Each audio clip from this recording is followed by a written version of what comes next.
All right, welcome back, everybody. We've got Alcaraz on. We might as well watch him. He's winning at the moment. We might only get a set out of Alcaraz, but at least we get to see what he looks like for a set. And Osaka just started against Badosa. 40-30, first game of the match. Osaka-Badosa is a banger. Match of the day, potentially. Alcaraz up 2-love. Apologies we didn't get to watch Alcaraz earlier because, unfortunately, the schedule was just not friendly today. Just didn't really give us... it would have been nice to sort of... I mean, the Raducanu match went longer than expected, and then, unfortunately, the match before Alcaraz's match went way quicker than expected, so that's why we're here. But we're here. All right.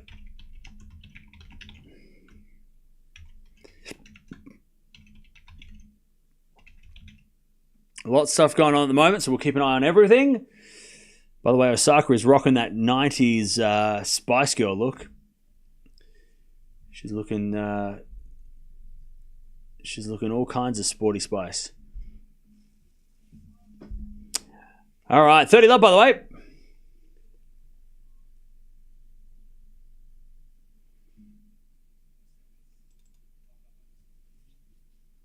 Osaka 1-love, by the way.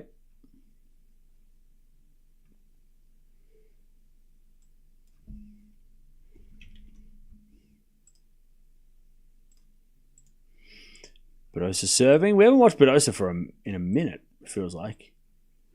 It's been a long, long time since we watched Osaka. Badosa. Definitely watched Osaka recently. All right, backhand goes in from Osaka into the forehand of Badosa. Osaka slice. As Badosa backhand winner. 15-love. 15-love.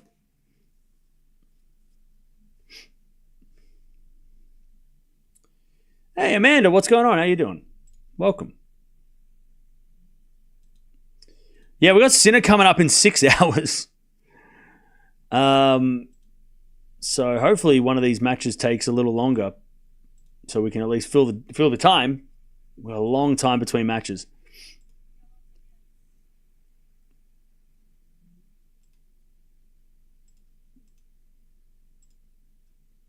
All right.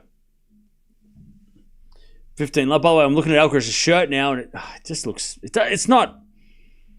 They need to give him a better... They need to give him his own look. Anyway, it's 15-all Badosa.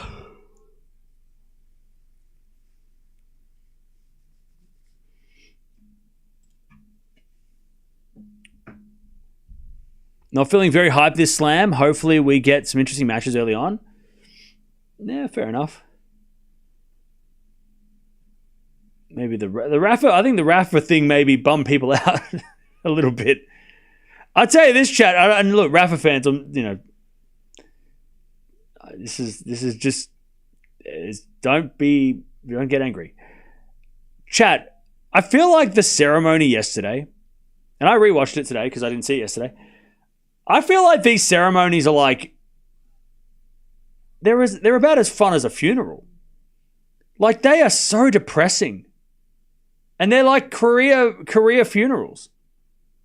Like, that ceremony yesterday was not a celebration. It was a funeral. Everyone was crying.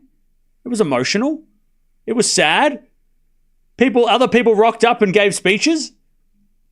The only thing is that Rafa gave a speech about his own career. But it's like, God, that was so depressing. It was not fun. Everybody was sad. Like, it wasn't. Why do we do these things? We shouldn't do them. We shouldn't do these tributes to Rafa's career or anyone's career because it's sad. It was happy crying? I don't know. Roger was wearing black. I mean, I don't know. Was it happy? I feel sad after it. I didn't feel happy. I was like, come back. It was, I don't know. Same with Rogers' one at the Laver Cup. That was depressing as well. It was the end. It was sad. Anyways, Superior holds 2-1. 2-1. I get they got to do like a celebration of Rafa's career and a tribute, but it was just like... Yeah, it was just really I don't know, a retirement party, but I mean, it felt it was deeper than that. It was a great tribute to Rafa, though, don't get me wrong. But it was also, like, super sad. Like, it was super sad.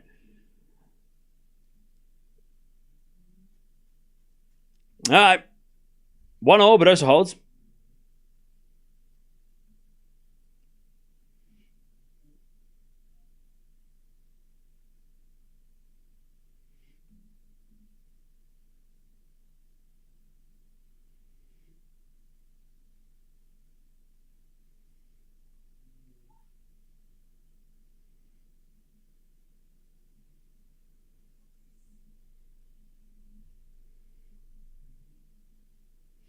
All right.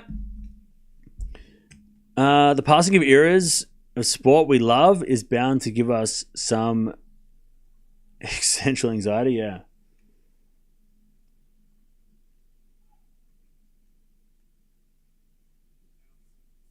Yeah, I don't know. I mean, it was great. It was a great honor for sure. But I don't know. I was watching. I was like, man, this is not like nobody. It felt like everyone was just so sad about it, you know? Djokovic's retirement ceremony should be the greatest. I don't think anything's going to top that Rafa one. I'm sorry. Like, it's not because Djokovic and Rafa's better than Djokovic or anything like that. There's nothing to do with the GOAT debate. Like, the greatest player deserves the greatest send-off. I just don't think they're going to top that. I mean, how the hell are you going to top that ceremony yesterday? How? They'll throw a parade in Serbia and it might be epic, but it's not going to be like, you cannot replicate that. There's no way you can replicate that. That was crazy. Like, there's no way you could replicate it for Djokovic. Not saying that Djokovic's won't be as sad and, and as, honorable, but that one was like, that's like the best ceremony we've ever seen. That's the best retirement ceremony ever happened. I mean, I'm sure Pete Sampras's one was very not like that. Serena's wasn't. Like, did Serena even have one? They were just like, hey, let's talk to Serena after she lost. Hey, what's up? Like, Serena didn't get this big send-off. Like, that doesn't happen. It happened for Roger, but he was already there. Like, the Laver Cup was his send-off. He didn't get, like, a separate send-off at Wimbledon or anything.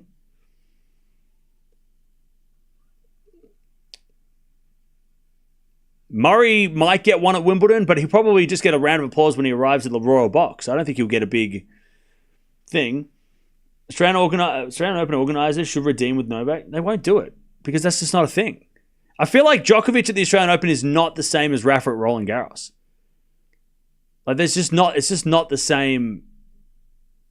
There's just not, and I'm not talking about because of 2022, but I'm saying, like, what Rafa did at Roland Garros, nobody has done anywhere else, and the fact that, like, they embraced him almost as a Frenchman. He said that in the interview. It's just like, that is such a special connection that no other player or tournament has got anywhere. Maybe Wimbledon, Roger, but then again, Novak and Wimbledon, or Andy and Wimbledon. I mean, there's a lot of players that have been embraced by Wimbledon, right? Maybe not Novak, but, there's a lot of players that have been like, but Roland Garros and Rafa, I mean, it's just like that's never going to, there's nothing more than that. Like, that's the ultimate player dominating a tournament. 14 tournament wins, but also just add to it, it's a slam. Like, it's just madness. Anyways, 2-1. Like, I don't think I mean, even Leighton Hewitt in Australia didn't get that send-off. And he's one of our greatest players ever. Barty didn't get that. She didn't retire at the time, but yeah. Anyways, 30-40. Algo's in trouble here. Maybe we joined at the right time. Zapiri pointing to his ear like, hey, I'm about to break this guy. And they're all like, yes, you are. Good for you. 30-40. Serena barely had a ceremony. Yeah. They played a reel of all the highlights and stuff, and they invited her, all that stuff, but yeah, she didn't get that. As Alcaraz hits a lovely winner as deuce. You know. Roger didn't get that. You know, it was... Yeah. It was great. Maybe we should have more players get that. I mean, I'm sure Gasquet is probably going to get something like that today if he doesn't win. All right, Alcaraz trying to keep this break in the third. The return goes to front of Alcaraz. That's a good shot. And Zapiri can't get it back. Advantage Alcaraz. Yeah, I mean, it was after she lost. But then again, they could have done like the next year, done something bigger or better. I don't know. Because, I mean, Rafa lost to Zverev last year, but they didn't do a ceremony. I guess he didn't officially retire before then. I don't know. I don't know. But again, I don't think anything can be matched. It's unmatched. What happened yesterday will never be. They'll never make it as good as that. And they.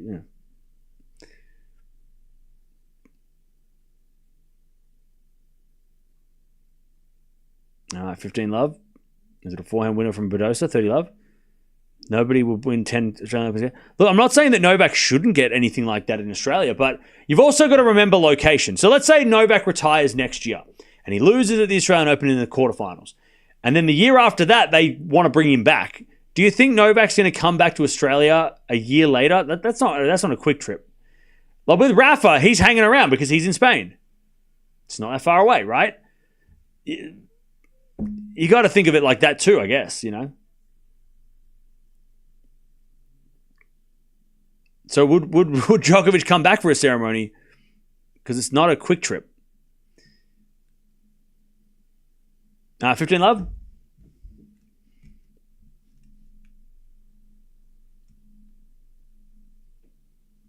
Gil made a good point that it's maybe better to make ceremonies later when they are out of competition and at peace with retirement. Yeah, that's a great idea. That's a much better idea. I agree with that. All right, 40 love here, Badosa, as she holds, 2-2. Djokovic's Australian Open record is close to Rafa 14 French. I'm not saying that Djokovic doesn't deserve a ceremony like that for Australian Open. I'm not saying that. I'm just saying I don't think it will happen like that because it's not the same. You got to remember also, like, the French Open obviously hold a lot of pride for Rafa being the most dominant champion. Unfortunately, as you would know, because of what happened in 2022, the public are divided on Djokovic in Australia. They love him, but there's a lot of people that don't. Whereas in France, he's beloved, even though he's not French. So it's another thing. And again, it's not what I think. It's not like me going, oh, well, I don't like him, so I don't want him to have a ceremony. I want him to have a ceremony. I hope he does. And they might even organize it. But it's also like, is he going to get the same reaction like that? Probably not, because of the crowd would be divided on it, right? And that's not his fault. That's just how it is, you know? It sucks. But I hope he gets it. It would be great if he got it. But again, it's like, it's not the same as French Open, like French and Rafa. Like that's something so like, it's crazy how, I mean, they invited him to be a part of the Olympic torch relay. Like a Spaniard in the French, you know. I don't know if Djokovic is going to do a torch relay for Brisbane Olympics in a couple of years. I don't know. Maybe he does. But, again, it's just, I don't know. Like, Roger didn't get it at Wimbledon either. So it's not like Djokovic is not getting one. That's not fair. Roger didn't get one at Wimbledon, which seems crazy that he wouldn't, right?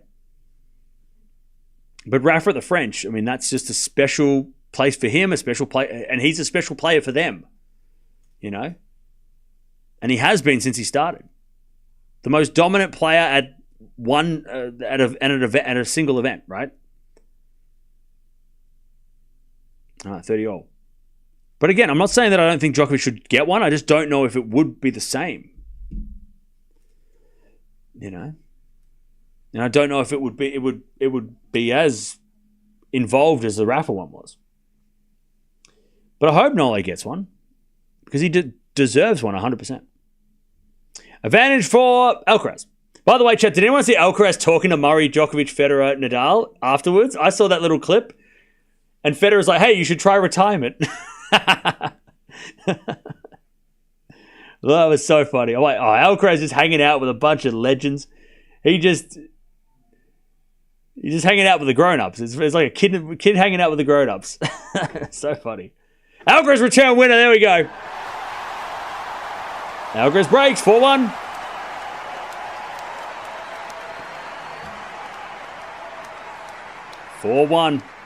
Carlos has the double break.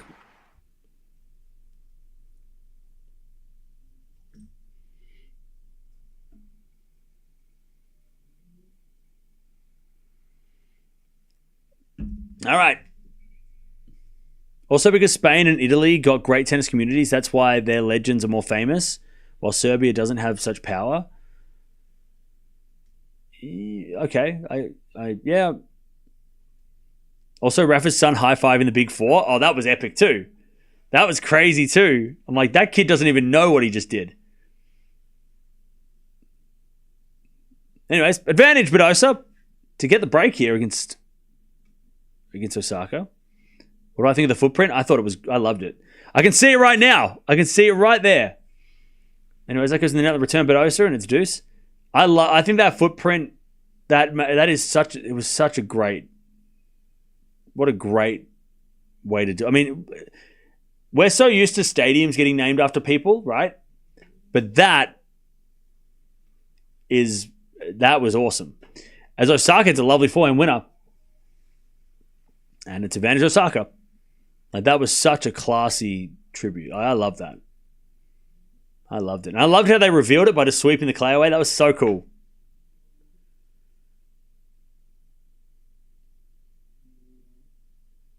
Unpopular opinion, but Djokovic rivalry with Nadal is the best. That's not unpopular. A lot of people think that. Backhand return goes in the backhand of Osaka. Backhand from Badosa. Into the forehand of Osaka. And Osaka gets a winner.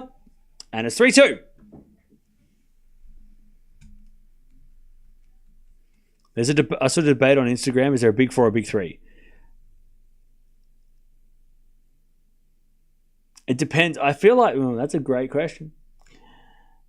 I feel like there is a Big Four. But the GOAT debate was between three. So if you're talking about the GOAT debate or the GOATs of the game, it's a Big Three. But Murray should not be missed out on because Murray, even though he's not the fourth best player out of those four, right? He's not in history of tennis. If you go look at what was happening during that era or during that time, Murray was always making the semis with Federer, Nadal, Djokovic. So even though Murray doesn't have 20 slams, right? Even though he doesn't have 20 slams, he was still the fourth player in that group.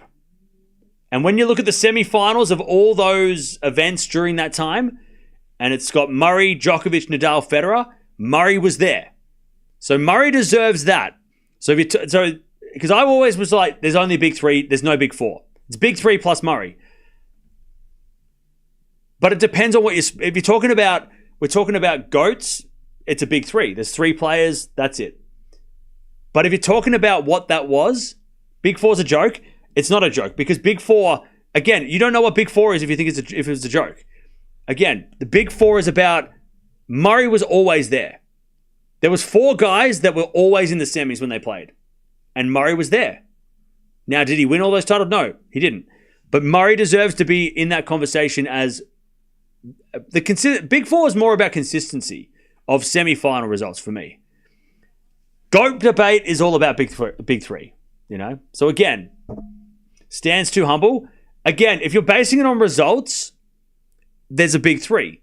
But if you're basing it on, again, go do your research. Go back and look at all the semifinals from like 2009, all the big tournaments.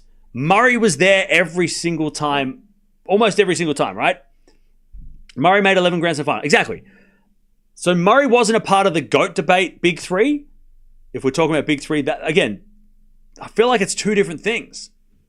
But when you're talking about that era, when Djokovic hadn't run away from Murray yet, right? And Federer was way ahead of Rafa, right? Because 2009 to 2013, Djokovic was still... Murray and Djokovic were the same. And then Federer, and then Nadal, and then Federer, right? But in hindsight, 2025, we're looking and going, oh, well, 3 against 20. That's not even close. But at the time, when the big four were around, Murray was always there. Djokovic hadn't run away. It was still close until 2015 when Djokovic decided to, put the foot down. But during that time, Murray deserves the respect as a big four member. But if you talk about GOAT debate, too much justification for Murray. I've always said big three plus Murray. But I'm just saying that the big four came about because of that. It wasn't like the big four came about when Djokovic had 10 slams and Murray had 1. The big four was around when both Djokovic and Murray hadn't won anything big yet, or hadn't won much. It only turned into a big three once Djokovic got past him, and left Murray in the dust by Grand Slams. So again, Murray deserves respect for that. It was a big four. There was a big four, and Murray was definitely part of that big four.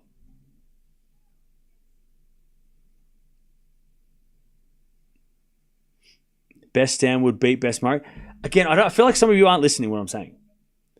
I feel like some of you are just sort of like going, 3 is more than 2, or whatever. Listen to what I'm saying.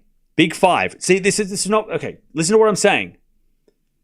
Go back and look at the semifinals of all the big tournaments back from 2008, 2009 to 2014.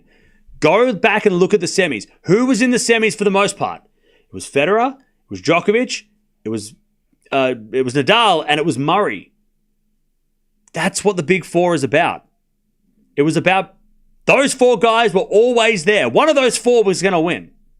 Wawrinka stole a couple of slams, and we love Stan for that because it was getting a little bit repetitive. And we love Stan kicked down the door and said, give me that French Open and give me that US Open. I love that. I love Stan. But even he said he's not a part of that group. Right? He even said, I'm not a part of that. There's no big 5. I'm not a part of that. Because he wasn't in the semi-final. You could argue that David Ferrer was more consistent than Stan. He just doesn't have the Grand Slams to prove it.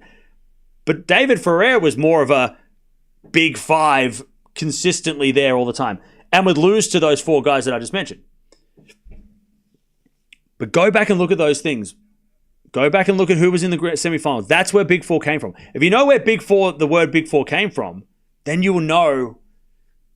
Then you'll know why everyone says it wasn't just a British media blow up. It wasn't hype, right? It wasn't just like, oh, he's British, so he has to be in the conversation. It had nothing to do with that. It has nothing to do with that. Murray was in the Big Four. There was a Big Four, and then Djokovic went, "There's not a Big Four," and he ran away. Anyway, it's 40-30. As Zapiri hits a winner, and it's 5-2. Alcaraz going to serve this match.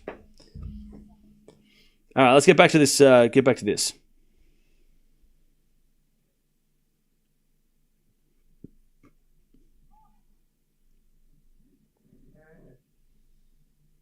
All right.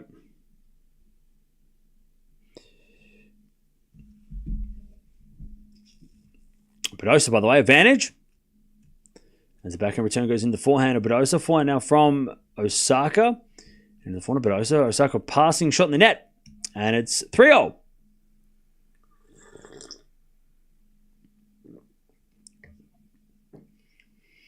All right. And he consistently beat everybody outside the big 3. Exactly. Also, you got to remember when the Big Four term came as well. Because the Big Four there wasn't a Big 3 and then a Big 4. It was Big 4 first. You got to remember how it came about. And maybe some of you didn't watch tennis back then. It wasn't a Big 3 and then Murray joined the conversation late. It was a Big 4 first.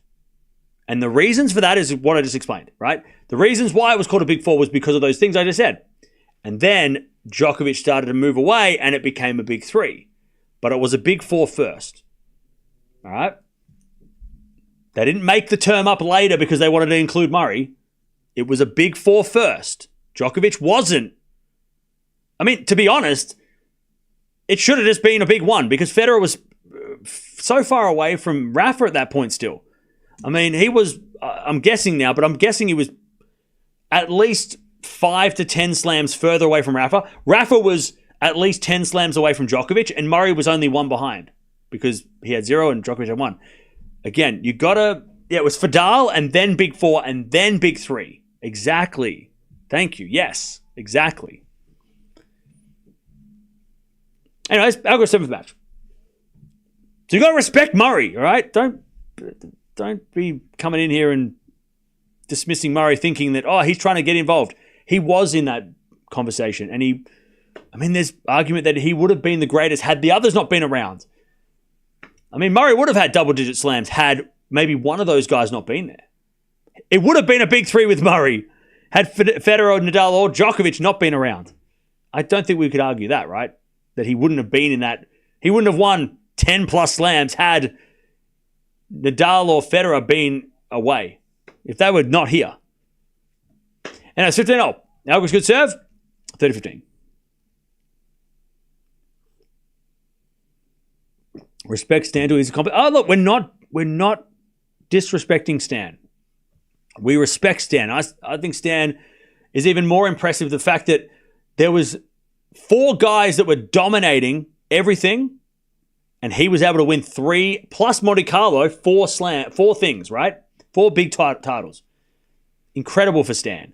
In an era where no one could even get close to a final of a slam, he won them. Love that for Stan, right? But even he knows that he wasn't there was no big 5. He knows it. Anyways, 40-15. Alcaraz is going to be he's in the big 2. Sincaraz. It's the 2020 Nadal. I'll fight you in the car park. 40-15. It's all about Sincaraz now, chat. We're moving on.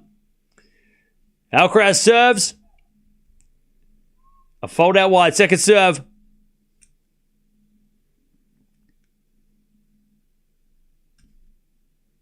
Second serve. Into the backhand of Zapiri. Forehand from Alcaraz. The backhand of Zapiri. As Alcaraz backhand goes long. 40-30. 40-30. Is Monte Carlo a big tournament? Yeah, there's the big titles of the 1000s, the Grand Slams, and the ATP Finals. That's what a big title is called. 1000s are big titles. All right, we get to deuce. As Osaka tries to stay in front. Patrick Mouratoglou in the house. 40-30, Alcaraz serving. Match point number 2. And he serves an ace. Alcaraz wins. Super straightforward. Alcaraz fans, we're going to watch the whole match next time. It's just the schedule kind of got us today. And he'll be playing on Thursday. Bottom half of the draw play Thursday. No, he'll play Wednesday. Sorry. He'll play Wednesday. Swiatek, Alcaraz, Wednesday. Because the bottom half of the draw for the men is on Wednesday. He'll be playing on Wednesday. So he'll probably get center court Wednesday unless they put Gasquet on or something. But good win by Carlos. Straightforward. As Osaka holds and she gets the 4-3. All right. But good win by Carlos. He takes the dub. Hopefully he's not wearing that stripy shirt. That shirt, chat. I don't even know, chat. That shirt ain't it. I don't know what they're thinking.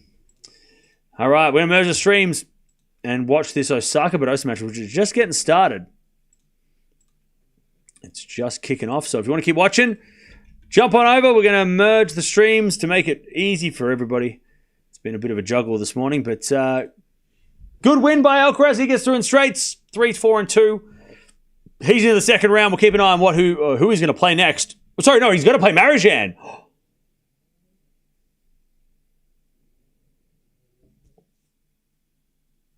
Wait a sec. Hang on. Wait.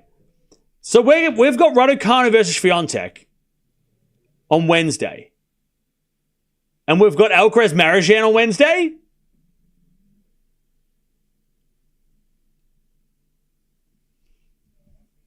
Wednesday's crazy. We're going to be watching Wednesday. Crazy day. I don't even know what else is happening, but Wednesday's going to be crazy. All right. We'll see you guys. Just come over and watch Osaka. It's going to be fun. Trust me. That's crazy, Chad. I don't even know. I didn't have Marijan and Alcaraz. What the hell? What the hell is even that match? The hell? That's crazy. All right. Osaka leads 4-3.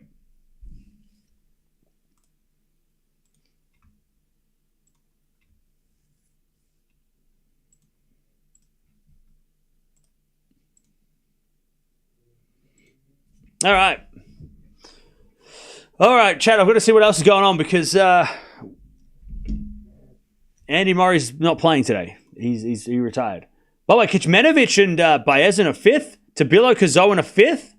Some 5-set bangers going on at the moment. Love 15. Runa's just started as well. Oh, Altmaier took the first set against Fritz. My top 10 upset prediction looks good. It's just one set. Let's not get crazy. Collins just started as well. Interesting. Oh, Tsitsipas won the first set 7-5 against Echeverry as well. And Davidovich Fokina is up a set and a break. Pardon me.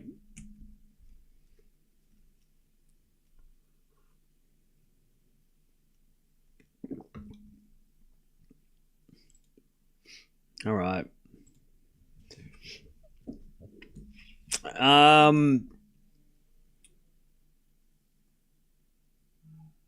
Osaka hits it out.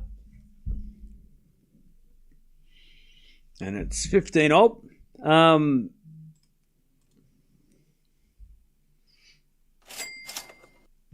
Jay. LFG Carlos, hopefully the dude can defend his title. Thanks, Cam Thomas. No worries. Thank you, Jay, for the 3. Appreciate that. Yeah, I hope so too, because I picked him. I predicted him to win, so I hope so too. So, chat, what are my predictions looking like on the go check the predictions if you haven't already on the second channel. I made predictions yesterday, and have I got any wrong yet? Oh, I said Badosa Fritz going to be upsets. Ooh, I could get 2 right in one go. Let's go. Let's go. In the next 2 hours, I could get 2 right. That's crazy. I said Italy. Okay, Italy's going to be the great country.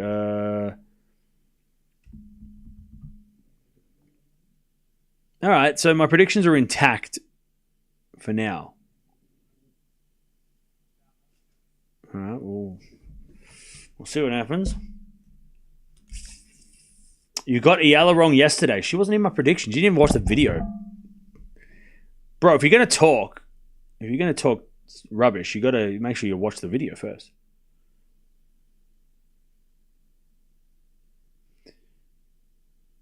Don't be trying to come at me. You're never wrong, though. Thank you, Azza. Appreciate it. At least somebody watches the videos.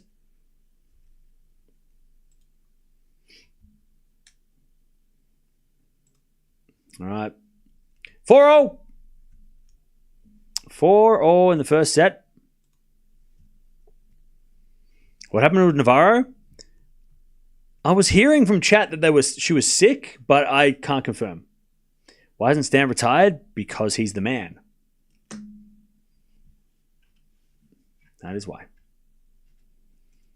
All right, that goes in the net from Osaka, love 15.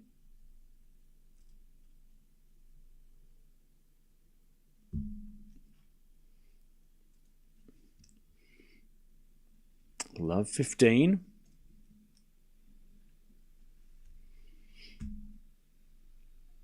As Badosa hits it out on the return, 15-all. Now I think Stan might retire either this year or next year. I think he'll He'll either retire at Roland Garros next year, or he'll retire in Basel this year. That's my thinking. By the way, chat, we've had a lot of retirements this year. Halep, Garcia, Gasquet.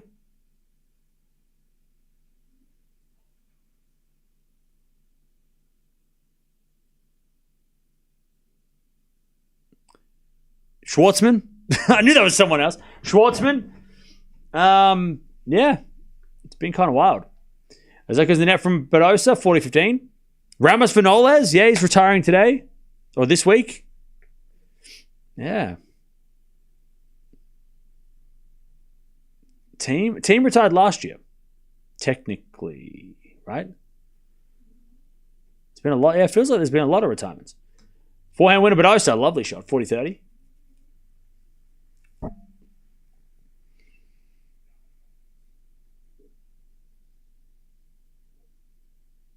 Doesn't Cam get like a quarter correct every prediction? I'm running at least a 55% prediction rate. At least a 55. I'm talking about 25 quarter. What are you talking about? Quarter. At least at 55. Anyway, it's 40-30. As the return goes in the backhand of Osaka. Osaka on the net. We get the deuce.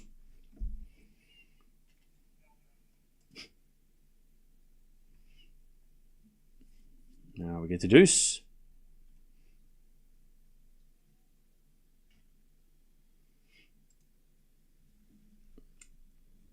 Yeah, Garcia announced her retirement at the start of this week.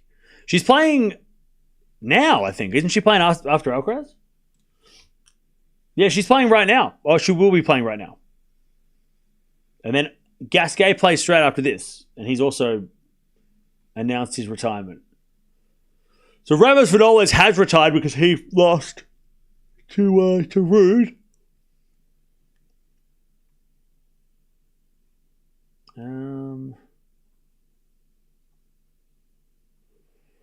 Oh shit! Dash is playing today against Siniakova. I'm nervous. That's a tough match. Anyway, Osaka holds 5-4. Yeah, is Cornet out of? She came out of retirement. I don't know if she played this event though, but she came out of retirement at the end, the start of this year, right?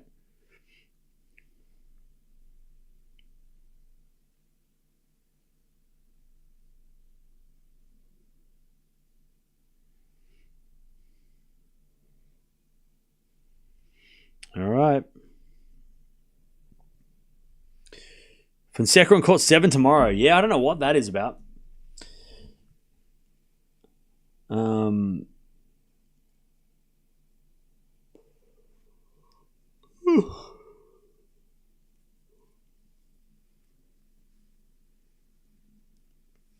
Cornet was interviewing one of the players after the match. Oh, really? So wait, so Cornet's not playing this tournament?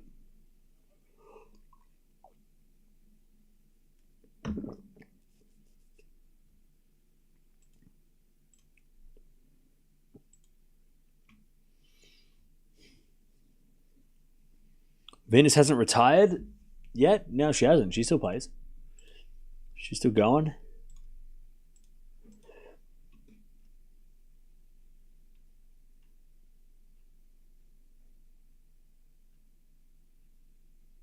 All right. Badosa serving to stay in the set. As we're backhand from Osaka. The backhand of Badosa. Osaka backhand of the forehand of Osaka. Badosa, sorry. Osaka forehand again. As we're backhand now from Badosa. The forehand of Osaka. Badosa down the line is a winner. 15 love.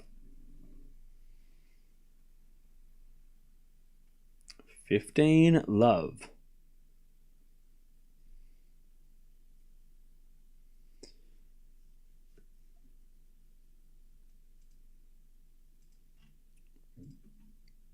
Love.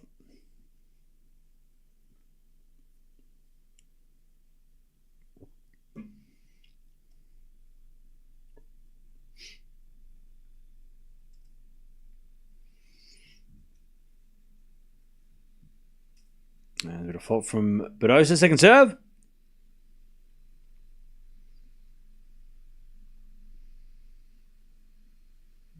There's a bit of forehand from Osaka, goes wide. 30 love.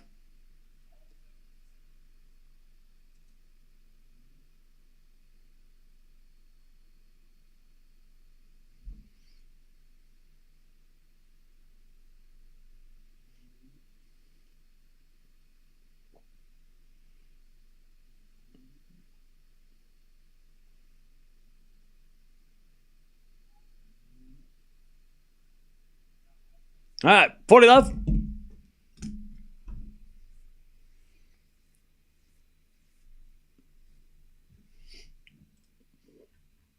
$40 love.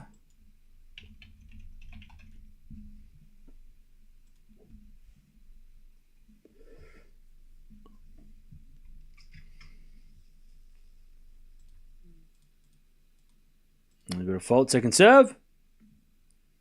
And there's a bit of backhand return from Osaka. Badosa with a forehand into the front of Osaka. But Osaka hits it long, and it's 5-5.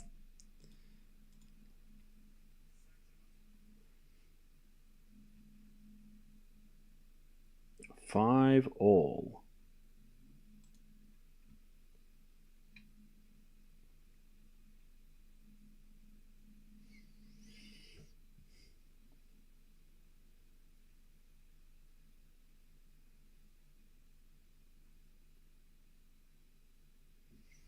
All right.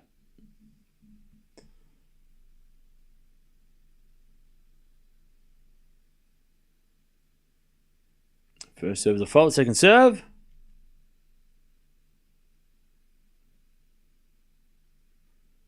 Second serve, Osaka, 5-all.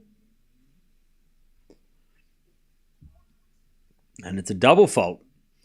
Love 15.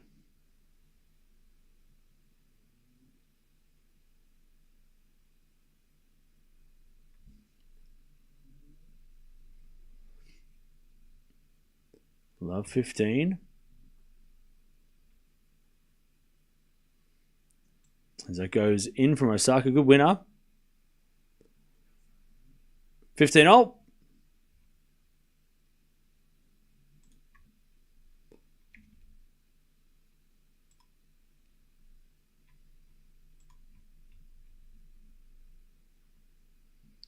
She serves an ace. 30-15.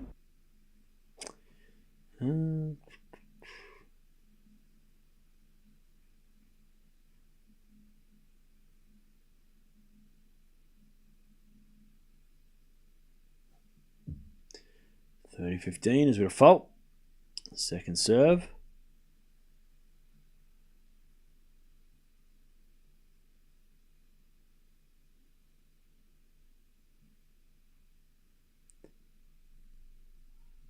There's another double fault. Okay. 30-all.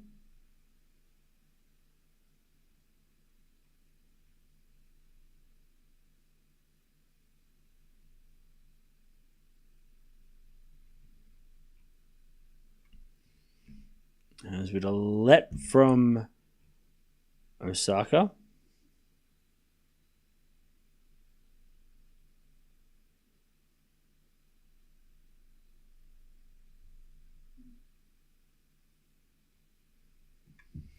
There's a bit of return now to the backhand of Osaka, but Osaka gets it long. Break point for Badosa, 30-40.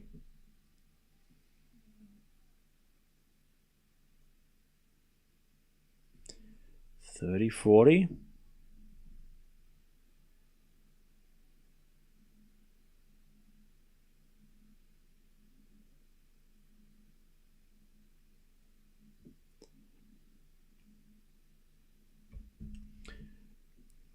There's a fault from Osaka, second serve.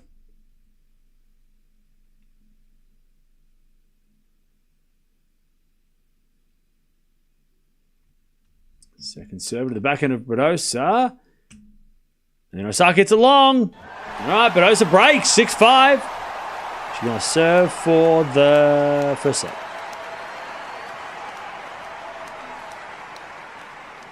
All right.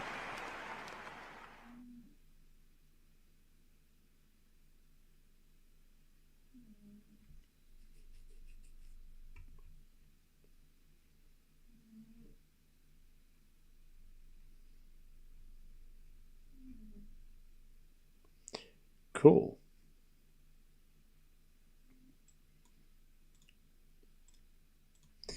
All right. What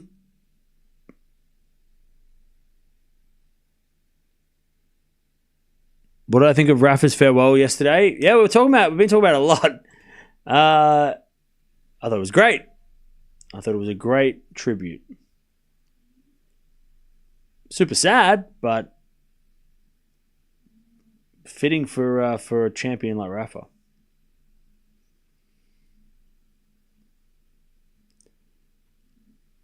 And I think all future ceremonies will be compared to that. Past and future.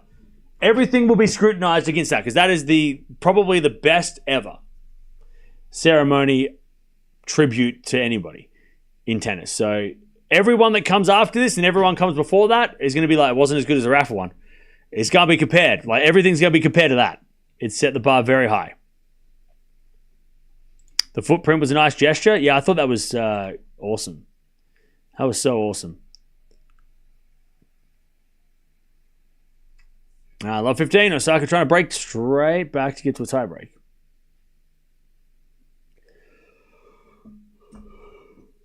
Love 15.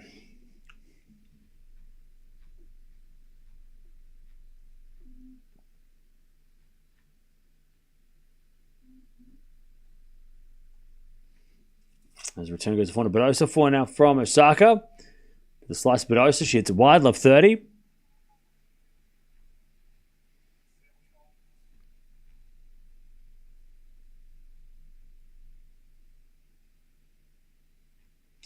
Love 30.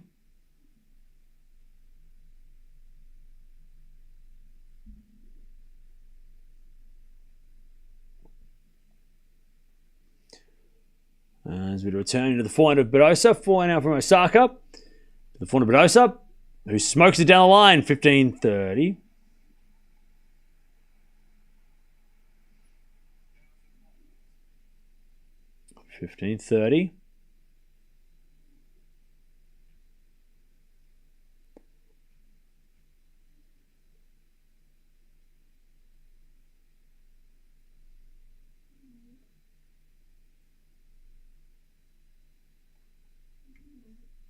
Sort of fault from Badosa. Second serve.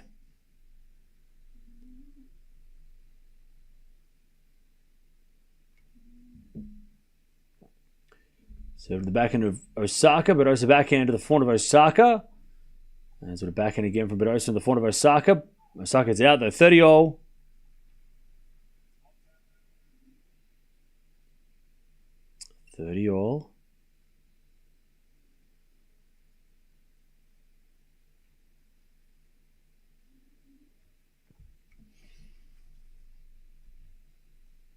All right, 30-all.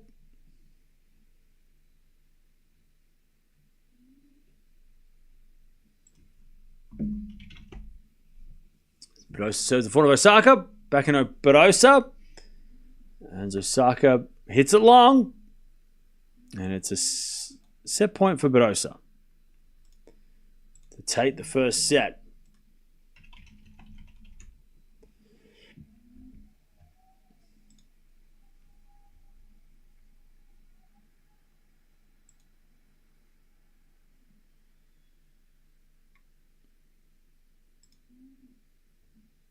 All right.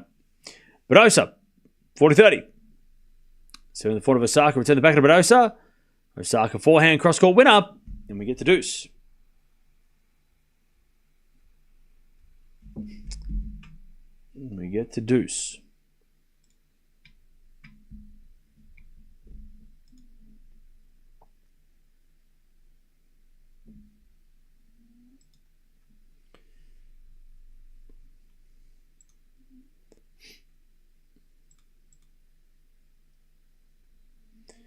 First serve is a fault. Second serve.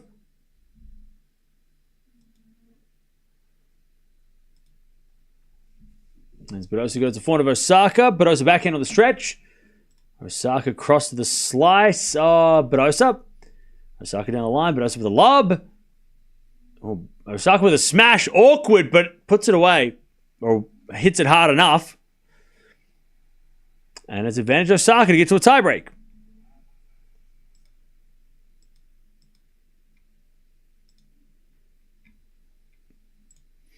All right, advantage Osaka.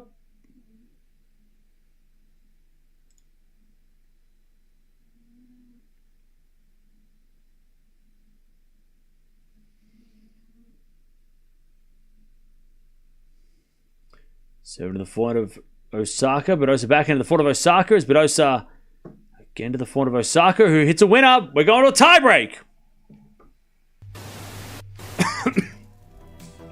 And now it's time for the tiebreak game. All right.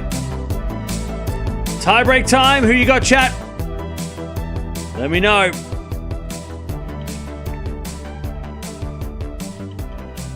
Who have you got? Pardon me.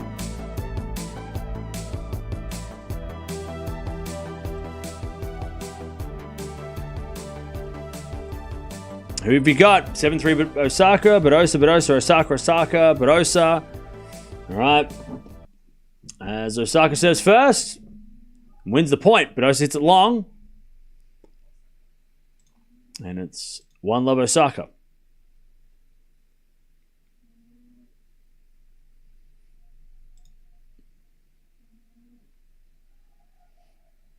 (1-0) Osaka.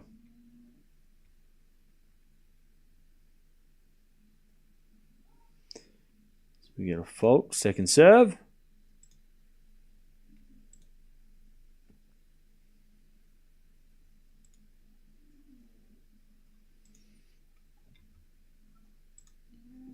As with a forehand rally. Backhand from Badosa on the stretch. Osaka backhand. Goes out. 1-0.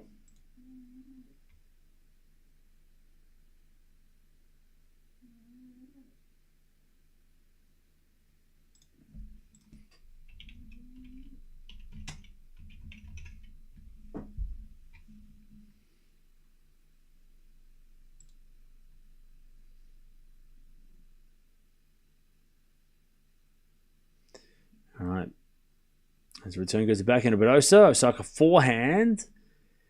Into the forehand of Badosa. But Badosa hits it long and it's 2-1. Osaka takes the mini break.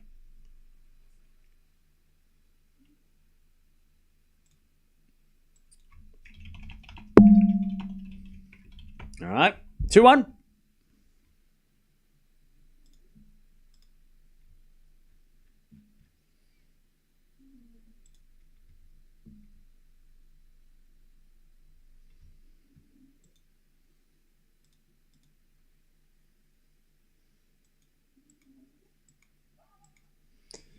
All right, first serve was a fault. Second serve.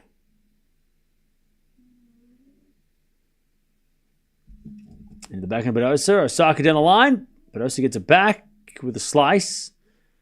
Osaka off the tape goes in to the backhand of Badosa. Osaka backhand down the line. Badosa gets on the stretch. Osaka cross backhand. As then we get a forehand on the stretch from Badosa. Osaka forehand cross. Badosa pass and volley winner from Osaka. Nice. 3-1. 3-1.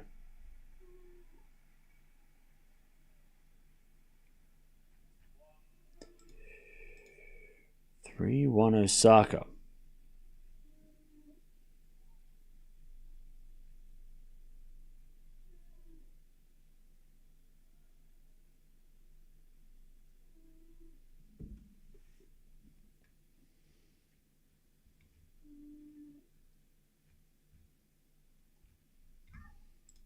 All right. We have fault. Second serve.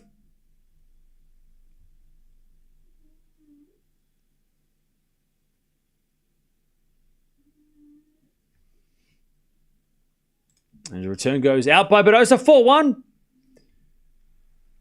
4-1. Osaka.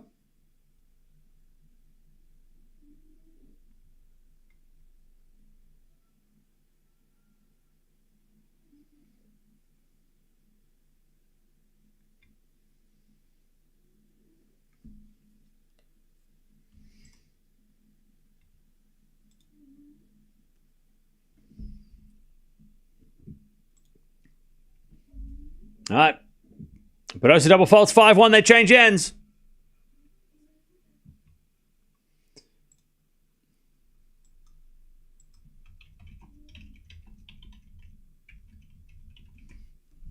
Ah, 5-1.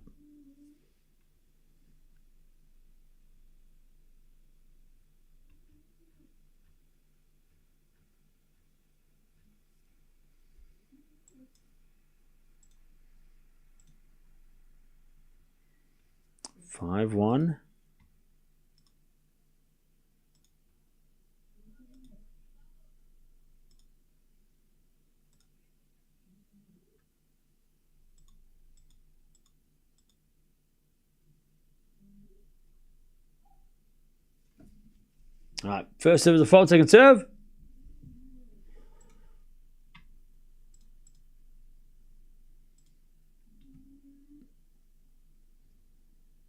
And second serve is a let.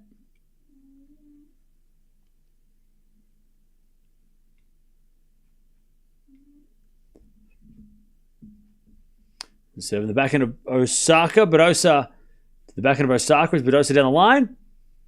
Osaka cross. And then Badosa in the net. 6-1. Osaka's got set points. To take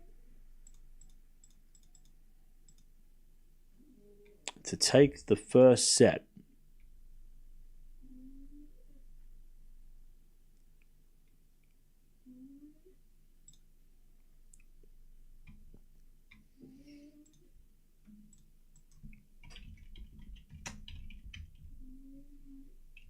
All right. 1 hour played. Osaka with a serve.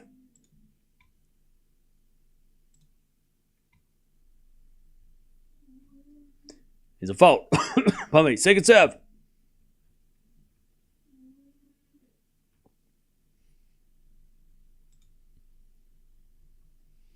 Serve in the front of Badosa. Return goes out. 7-6. Osaka takes the first.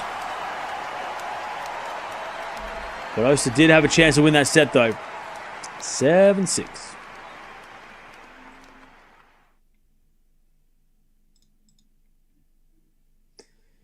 Okay.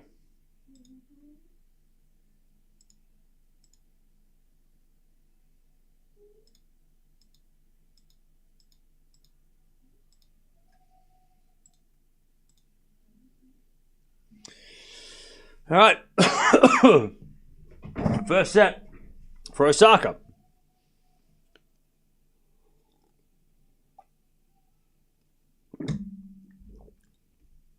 Kecmanovic comes back from 2 sets to love down.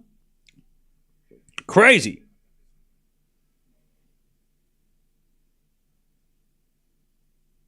That's crazy. God, Baez is such a good clay quarter, and then he can't win those matches. God, Chad, that is what... How many years have we talked about Baez, right? And as we should. He has a great February on clay. We're going, this guy is scary. This guy can do things. Watch out for Sebastian Baez. He is like Schwartzman, and Schwartzman was great on the clay in Europe.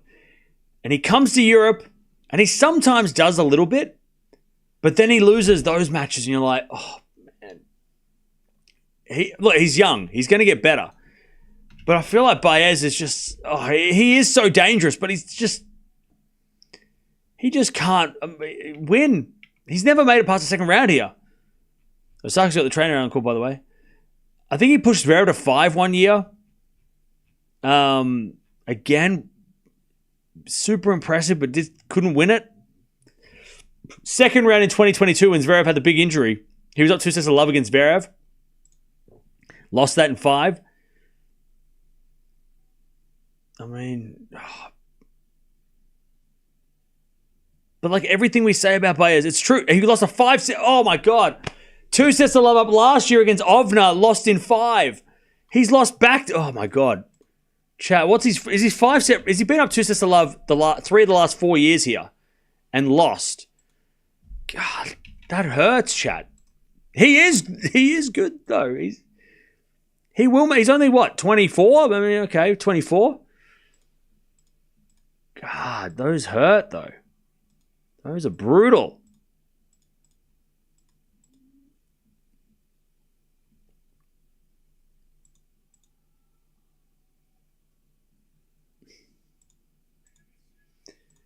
Osaka's in a medical timeout.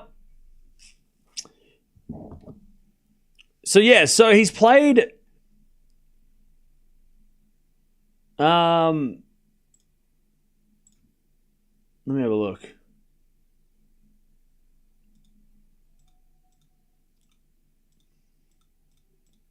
Yeah, he's 2 wins, 4 losses at Roland Garros. It should be better.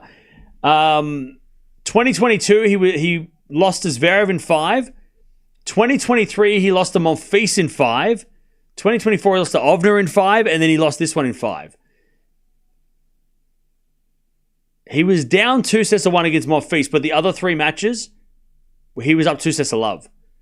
2 sets to love against Zverev, lost 7-5 in the 5th. 2 sets to love up against Ovner, lost in a tiebreak in the 5th. 2 sets to love up today, lost in 5 to Kecmanovic. I mean, God, he's good though. He's a clay guy, and he just can't. That hurts. That's brutal. Yeah, 3 matches in the last 4 French Opens where he's up 2 sets to love. He can't be losing those, especially today. I mean, today he shouldn't have lost today. That's losing to Zverev, yes, okay. Ovner last year, this year Kecmanovic, he was up 5-2. Yeah, brutal. I mean, but he is someone to think about. But man, he just makes it hard. He's making it tough. By the way, Tsitsipas up a set and a break in his match. Fritz is down a set in his match. And Garcia just started in her final French Open. Oh, sorry, final tournament. All right.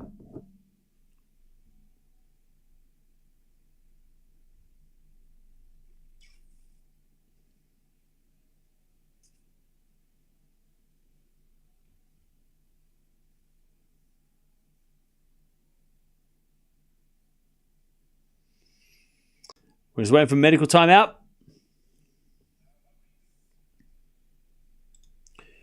For Osaka.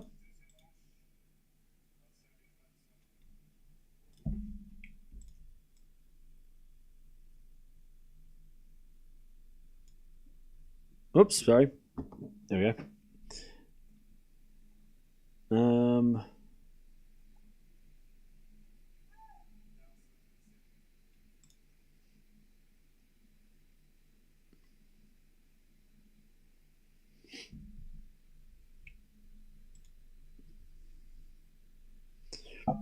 'No, Osaka's all right though. It was just a, I think it was just a nail. Like her nail was something happened to her nail.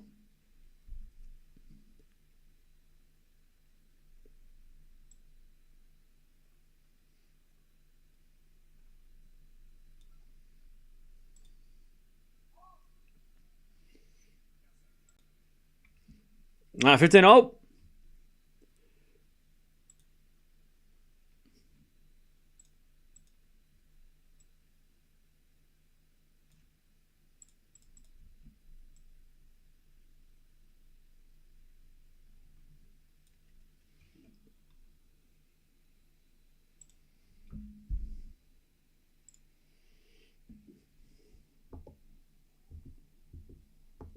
Fixed it. Anyways, Badosa, 15-30.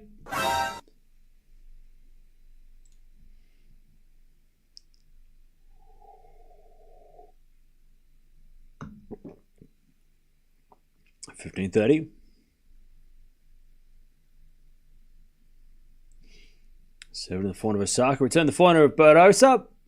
Osaka forehand. Goes out. 30-0.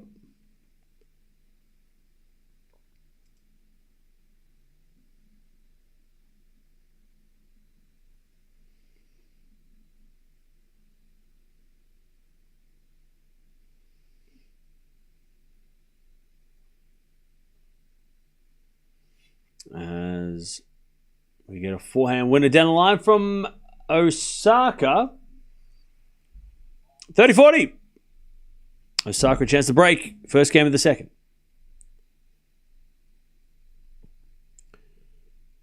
Fritz breaks. Nice.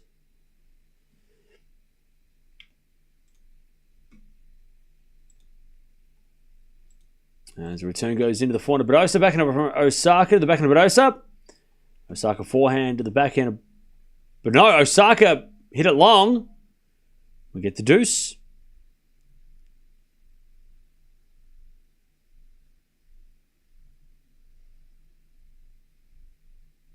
We get to deuce.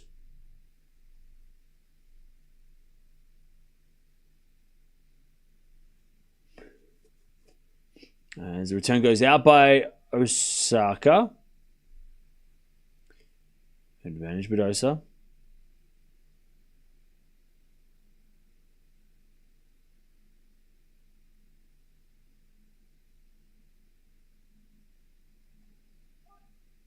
As a default second serve.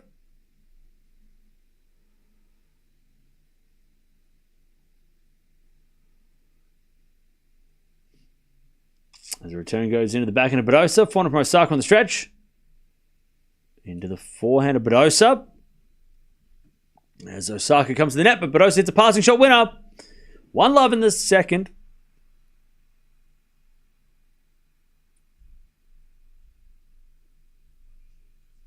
One love. Badosa. What's going on, chap? Garcia was top 10 2 years ago. Not sure what happened. She got injured, but also she lost the tournaments she won a lot of points at. Also, winning the WTA finals and not making the finals the next year really hurts. Because you drop a lot of points real quick if you don't make the WTA finals back-to-back years. We saw it with Muguruza. We saw it with Garcia, right?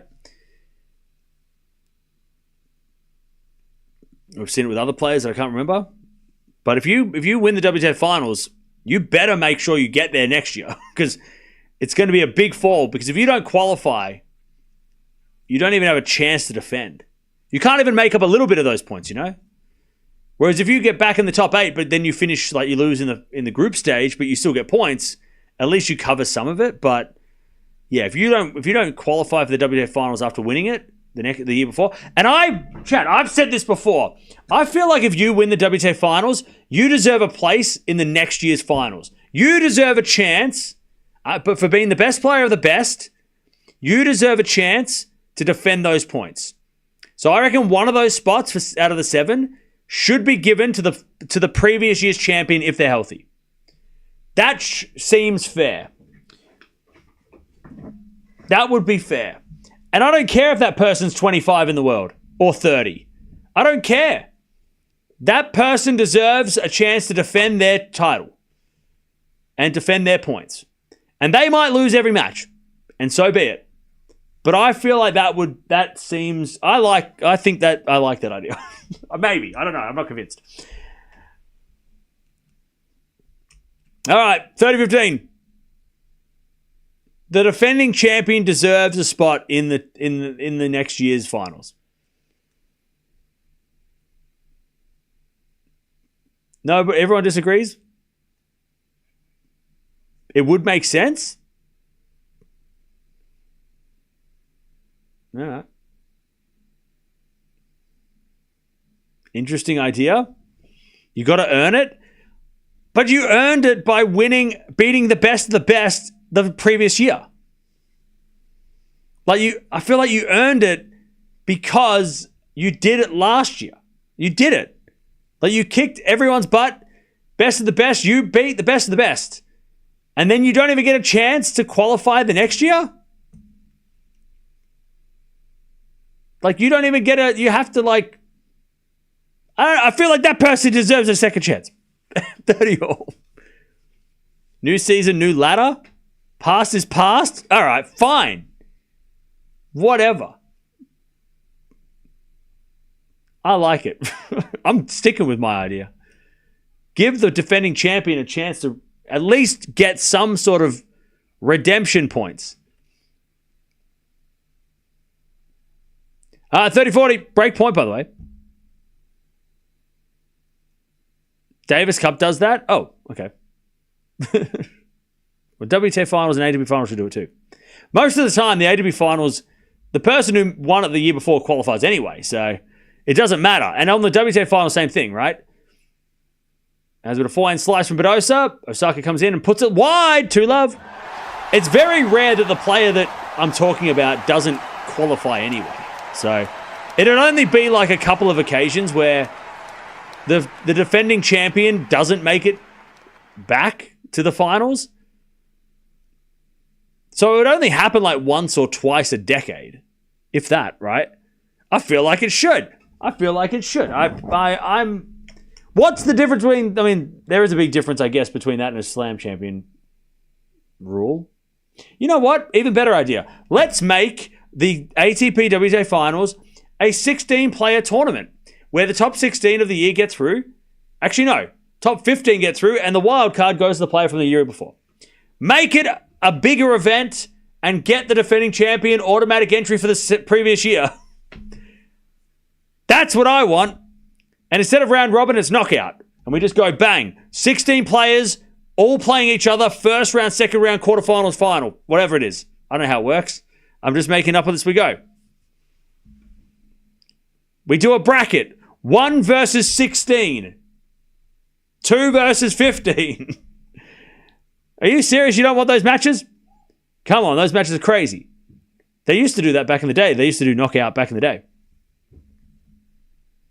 Anyways, 30-love. Nah, best 8 is too small. We need best 16. Out of thousands of tennis players around the world, 16 is still pretty damn hard to find. Also, the race of the finals will be so much more fun with 16. Because if you're 20, you could literally get to 15 in 2 weeks. Or 1 week.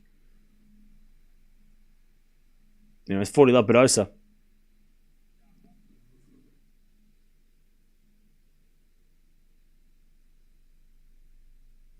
If the winner just comes back every time and wins, doesn't win anything else. That would be awesome. Can you imagine? Like Garcia gets to come back the next year and she wins again? That would be so fun. And then she comes back the year after and wins again and she only wins the WTA final. That'd be sick. That would be crazy. Anyways, 40-love. Backhand goes down the line. Winner from Osaka, 40-15.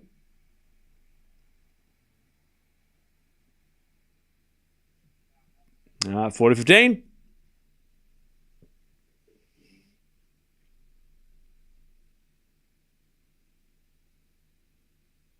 As Badosa serves again. Thank you, Morven. At least somebody backs me with it. Return goes into the front of Badosa. Osaka slice goes in the crowd. 3-love. Badosa in the second. Then you can't say no, they don't deserve it if it keeps happening. Exactly. I feel like if you beat the best of the best the previous season, you deserve a spot at the table to defend those points, but also you deserved it from the last year. Jay.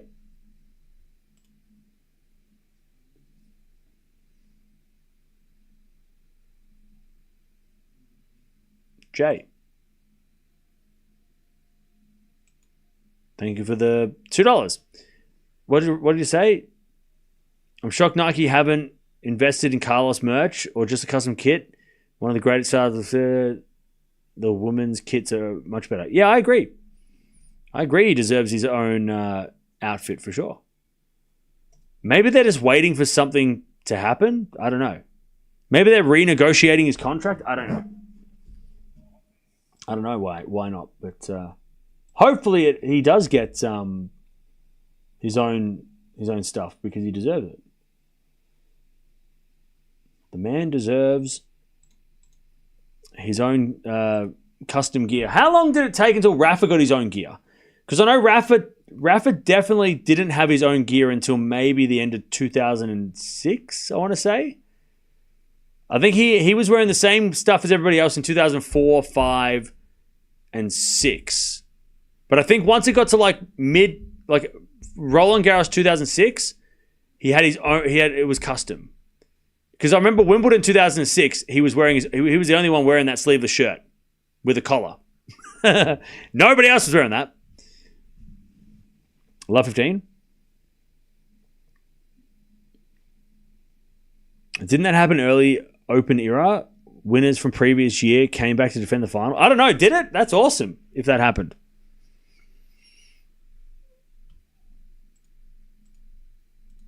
All right. Osaka 15. Oh.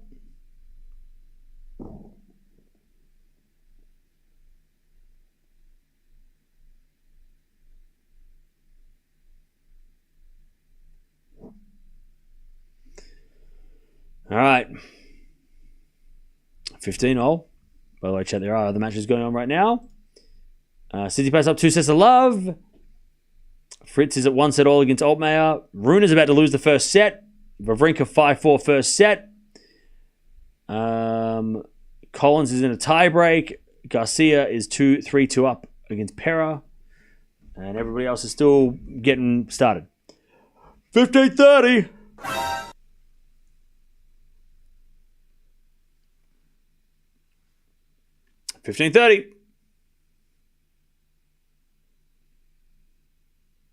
As Osaka serves. A fault. Second serve. Into the backhand of Badosa. Osaka backhand down the line winner. I think. No. Was it out? Late call. Umpire's going to check. And the umpire calls it out. 15:40.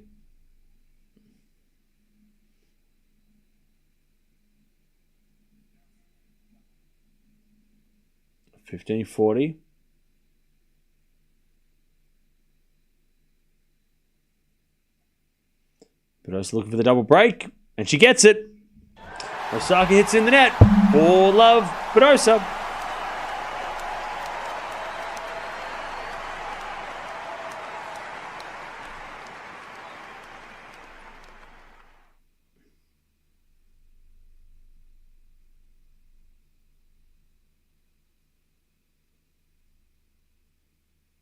All right.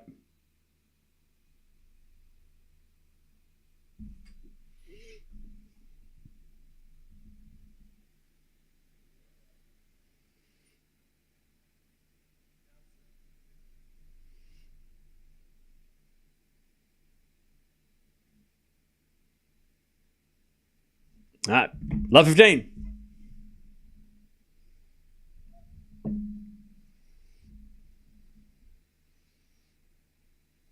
As Osaka, Badosa serves. It's 15 love. The French Open have the wrong player serving. Anyway, so that goes to the net from Osaka, and it's 30 love.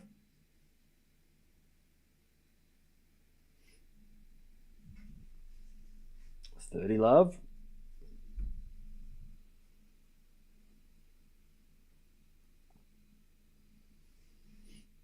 So the backhand of Osaka, backhand from Badosa to the forehand of Osaka. Osaka gets wide, 40 love.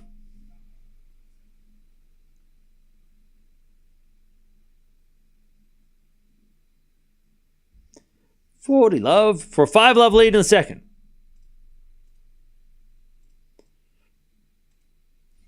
There's a default from Badosa, second serve.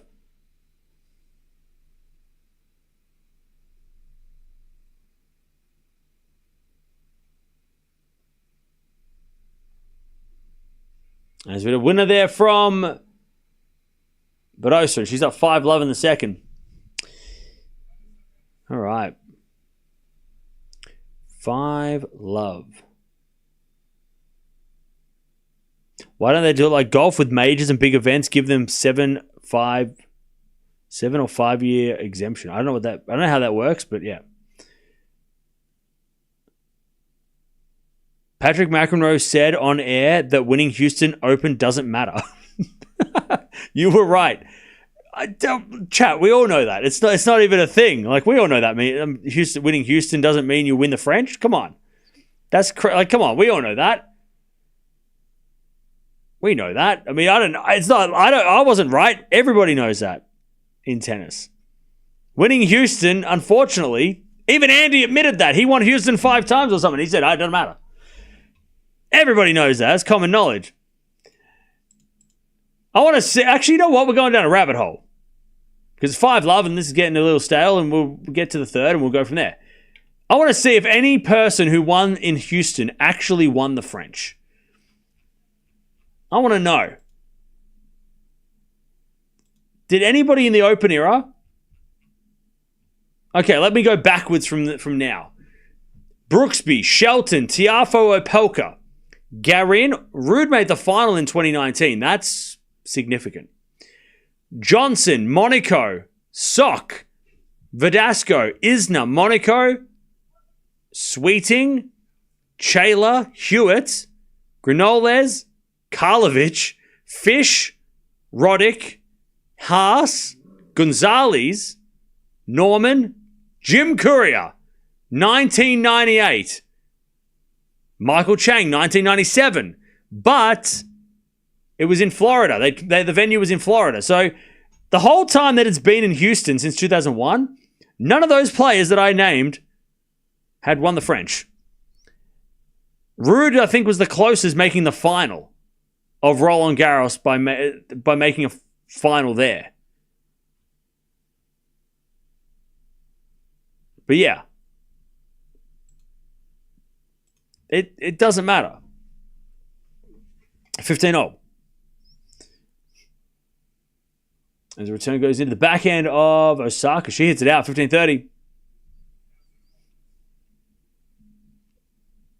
15-30.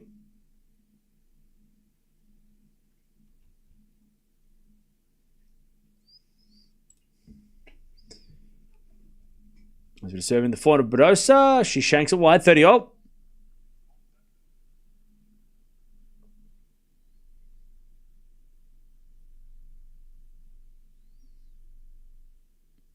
Is Osaka injured? What happened? No. 30-0. As a fault, second serve.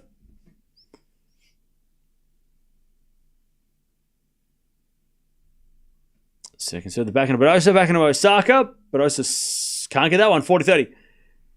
The first set, by the way, was very close. And Badosa almost won it. I feel like this is just a classic. One player took the foot off the gas because they won the first set, which took an hour, and took a little bit of a break. And the other player playing with a lot more urgency because she lost the first set. And Badosa was pissed off when she lost the first because she had a set point. She should have won the first set, Badosa. So she's playing pissed off, and I think Osaka's just maybe taking a little easy after an hour and 10 set. The first set was a very close first set until the tiebreak. It was an intense first set. And I think Osaka's intensity dropped, but Badosa is like pissed off that she lost the first set. I think that's what's happening. Double fault Osaka. All right. Set point for Badosa. And chat, this is not an uncommon scoreline. This happens.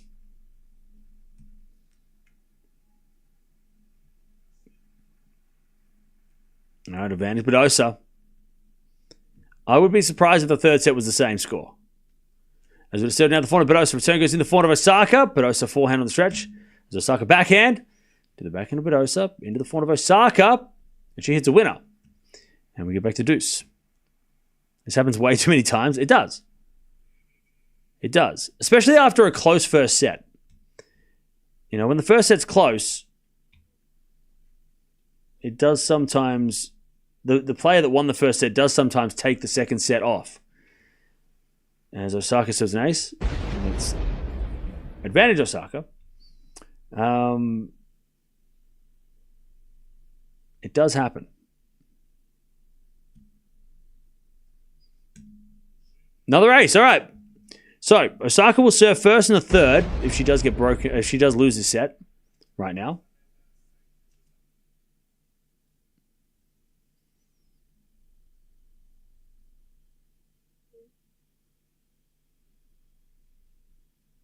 Okay.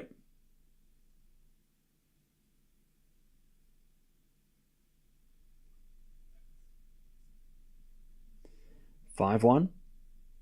Ruda's playing a tiebreak? Yeah, he is.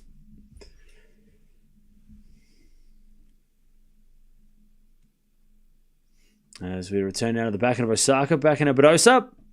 Goes wide. And it's love 15.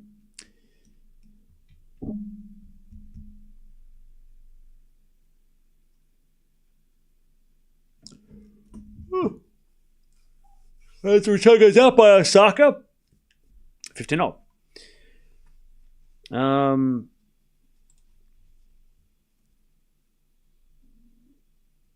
Nora, see you later, Joanne. Have fun.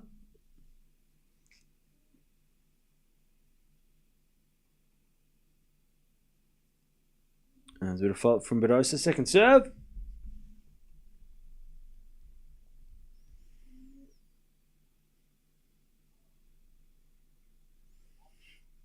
As it goes out by Osaka again, 30-15.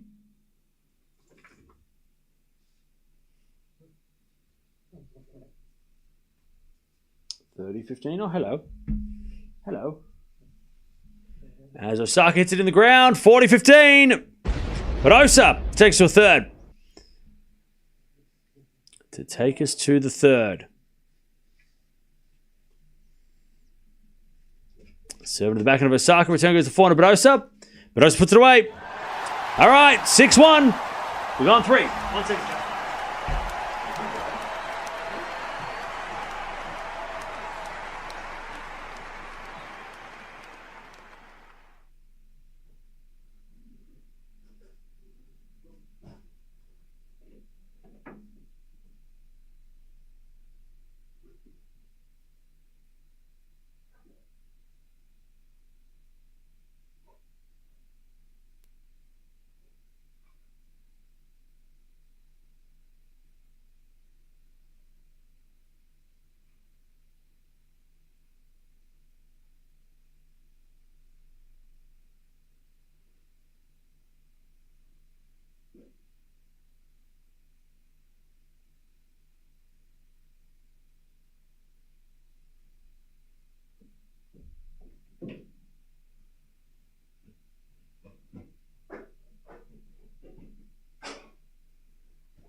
All right. 8 winners, 15 errors from Osaka. 8 winners, 4 errors, Badosa. So Badosa lifted big time, and Osaka just took the foot off the gas, and that was the scoreline. But Osaka is serving first in the third. So let's see if that makes any difference.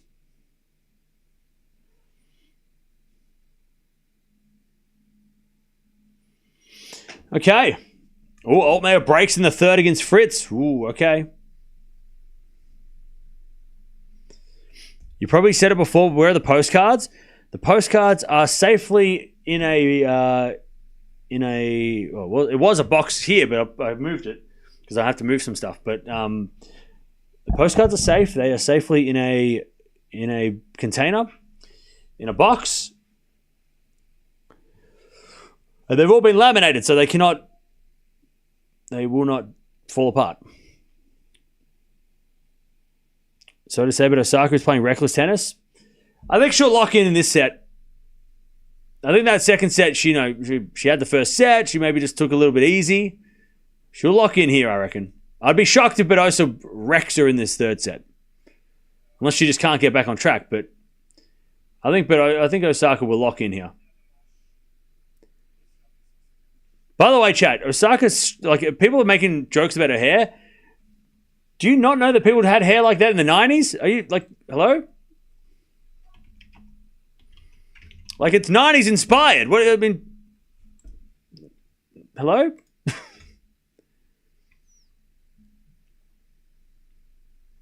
Well, that hair was normal. People had that hair back in the day. Those styles were normal. All right. That goes out by Osaka and is love 15.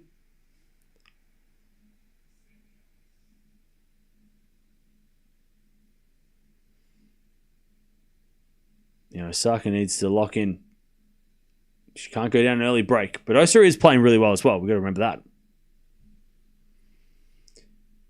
All right, we're going to serve. Into the backhand of Badosa. Backhand of Osaka to the backhand of Badosa. Osaka to the forehand of Badosa. Into the forehand of Osaka, who puts in the net. Love 30.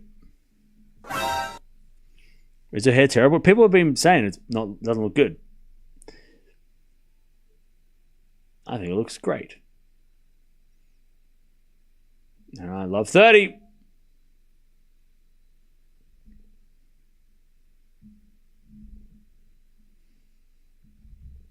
Great serve down the tee. 15-30. Hey, Joe Wilfried Tsonga in the house. Let's go. It's because Gasquet's playing next, so he's there for the farewell. But he's there early, which we love. I miss Joe Wilfried Tsonga. I wish he played longer. I wish we had we could have watched him more on the channel. 15-30. Is it a backhand on the stretch from Badosa, and then Osaka puts away the winner, 30-all.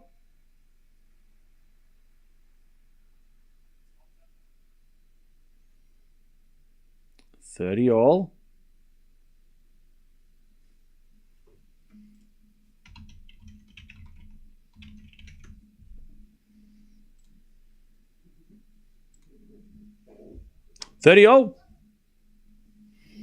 As Osaka serves a fault, second serve. Hello, Baba.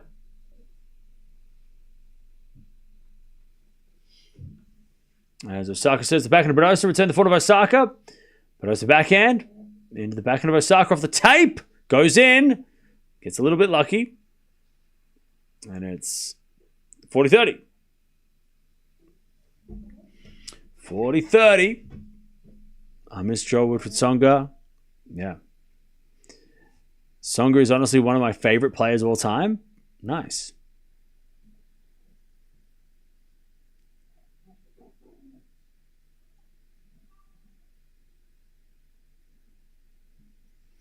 All right.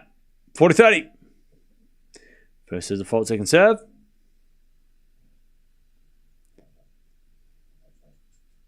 And he returned the backhand of Osaka. Forehand out from Badosa into the forehand of Osaka. Badosa backhand. Into the backhand of Osaka is Badosa. Again to the forehand of Osaka, to the forehand of Badosa on the stretch. Osaka backhand cross. Slice drop shot from Badosa. Osaka gets there with a drop shot winner back. That was a great game by Osaka. All right. 1-love. In the third.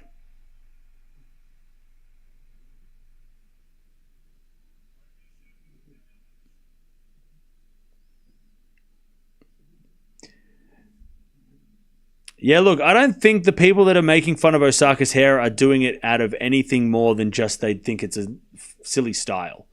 I don't think they're doing it out of anything else, anything further than that. I think they're just doing it because they just don't like, because it looks different. I wouldn't take it too far to the point that people are being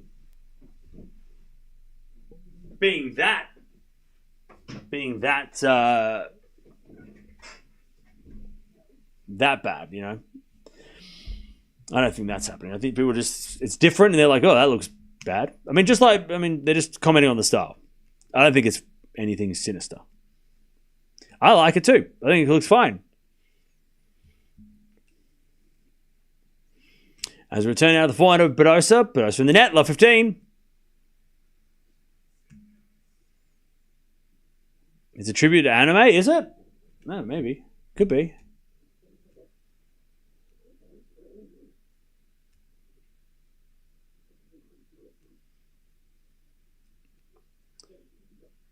All right. Return. Goes into the backhand of Osaka. Forehand from Badosa. The forehand of Osaka is Badosa. Down the line, the forehand of Osaka.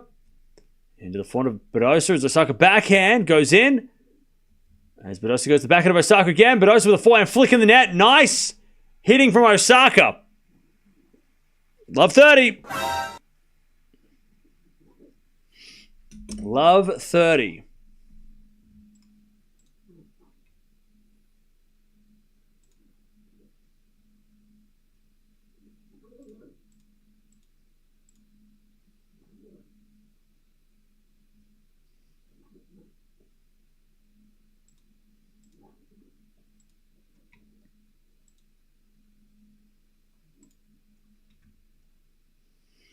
As the return goes in front of Badosa. Badosa hits a wide love 40.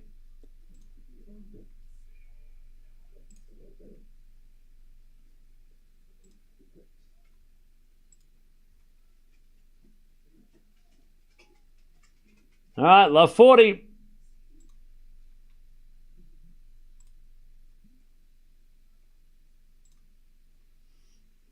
As Badosa hits a winner and saves one, 15-40.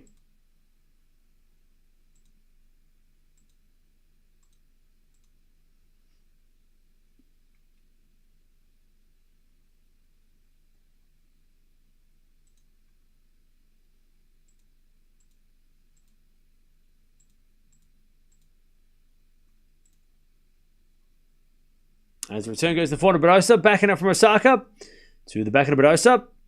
Osaka back on the stretch. Badosa down the line. Osaka gets with a slice. As Badosa forehand again to the forehand of Osaka into the forehand of Badosa. Osaka backhand into the forehand of Osaka. As Osaka in the net. 30-40.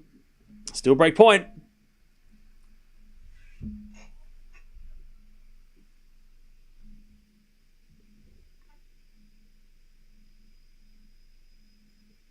30-40.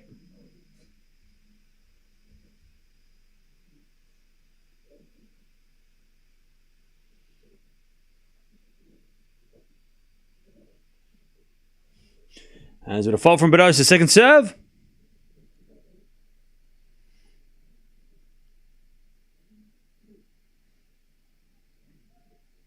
And she double faults. 2-love. Osaka in the final set.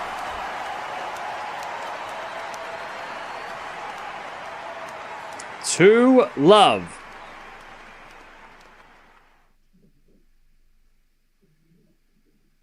All right.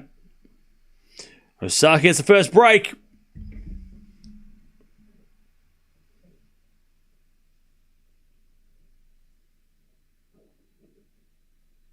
Two love final set. It's currently hailing and thunder in Adelaide. Oh no. Are we watching any more ATP? Yeah, we've got Sinner coming up later. So we'll watch Sinner later. Tomorrow we've got like Djokovic, Hurkacz, Fonseca. I mean, tomorrow we're going to watch a lot more men's tennis. It's just the way that the schedule's been. It's been a lot more WTA, a lot more interesting WTA matches to start us off. So tomorrow we will we'll watch a lot more men's matches. Yeah, like I said, Djokovic versus McDonald is tomorrow. Fonseca versus Hurkacz, like I said, is on tomorrow. We'll probably watch Coco tomorrow. Gauff versus Gadetsky. Medvedev, Norrie, and also Zverev Tien are both matches that are on tomorrow. I don't know if we watch both or either of those, but that's an option. They're playing. Yeah, I don't know. So yeah. So that is also Eala's playing doubles, so we might watch that as well. Depends though on the schedule, but we might watch Eala playing doubles, if it makes sense. What else is happening tomorrow? Yeah, so there's a few matches tomorrow worth watching. Men's matches.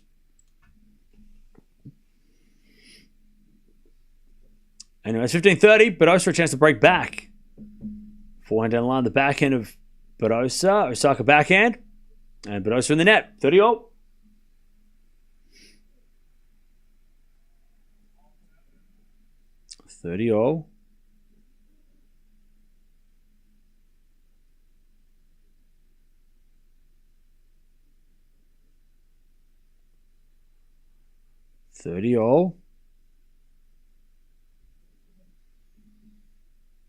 As Osaka serves. The backhand of Badosa. Osaka forehand goes wide. All right. 30-40, break point. Break point for Badosa to get back on serve.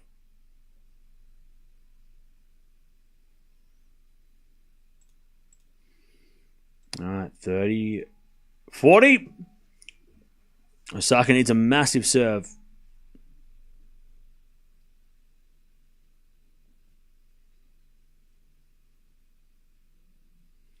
Zverev to end 5 sets on clay. That's half a day. Yeah, that match goes 7 hours. As the return goes to backhand of Osaka in the net. All right, 2-1. We're back on serve. 2-1. Nothing damaging, just rain and hail. Yeah, we're supposed to have crazy weather too coming here. Or rain anyway. Yeah, the next few days we're going to have rain.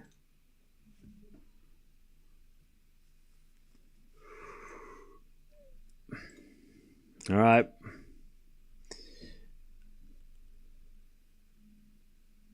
I think Osaka will win, but Badosa is tired. I think both are a little bit tired. But we're back on serve 2-1.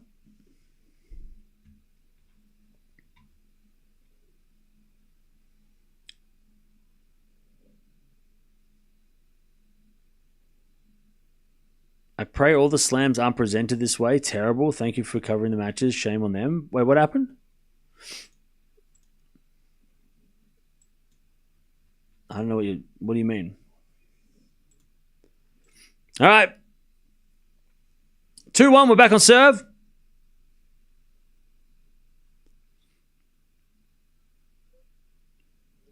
Badosa was more aggressive in that game, yeah. I think Paula don't have that long match experience recently. Yeah, maybe. I mean, it hasn't been that, like the time-wise, it's only been an hour and 45. It hasn't been like it's not 3 hours. But once we get to that maybe 2.5 hour mark, maybe then something happens. Garcia lost the first set. That sucks. That's a shame. Hopefully she can win in her final tournament. Is it a 4-4 rally? Osaka down the line. Badosa gets on the backhand to the backhand of Osaka. Badosa forehand to the forehand of Osaka. Into the backhand of Badosa. As Osaka forehand goes wide. 15 love.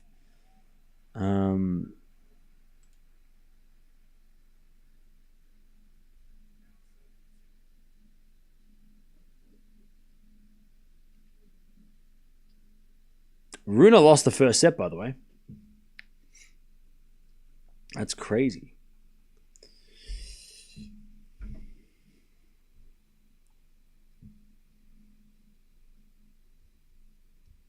All right. 15 love.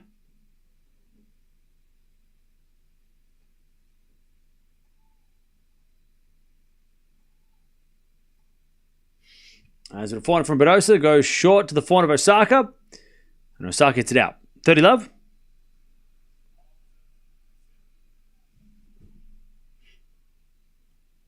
$30 love.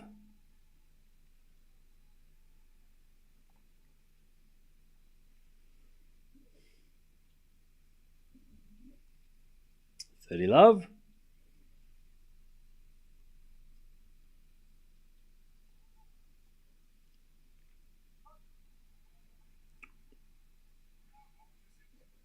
As we get to 40 love.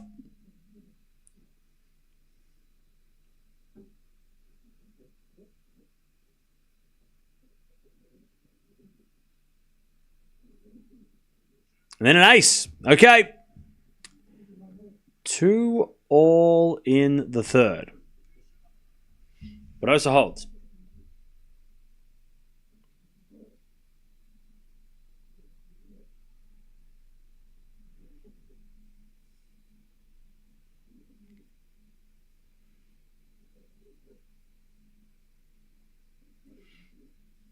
All right.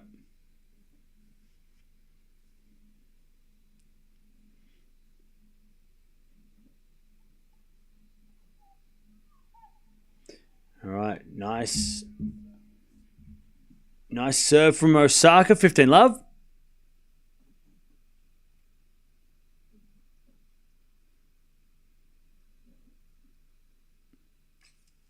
$15 love.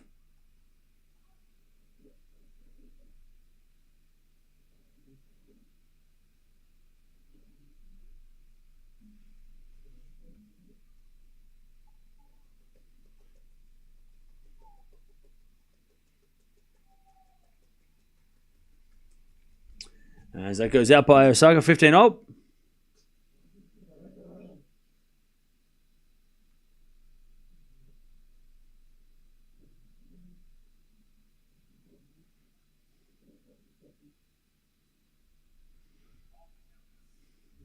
As Osaka gets to 30-15.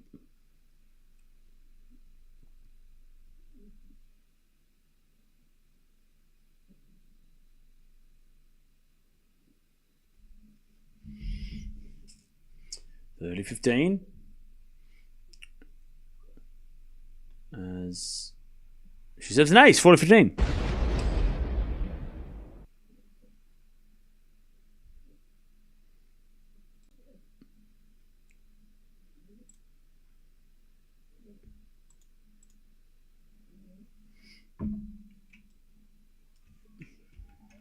All right, nice serving, Osaka. She gets back in front.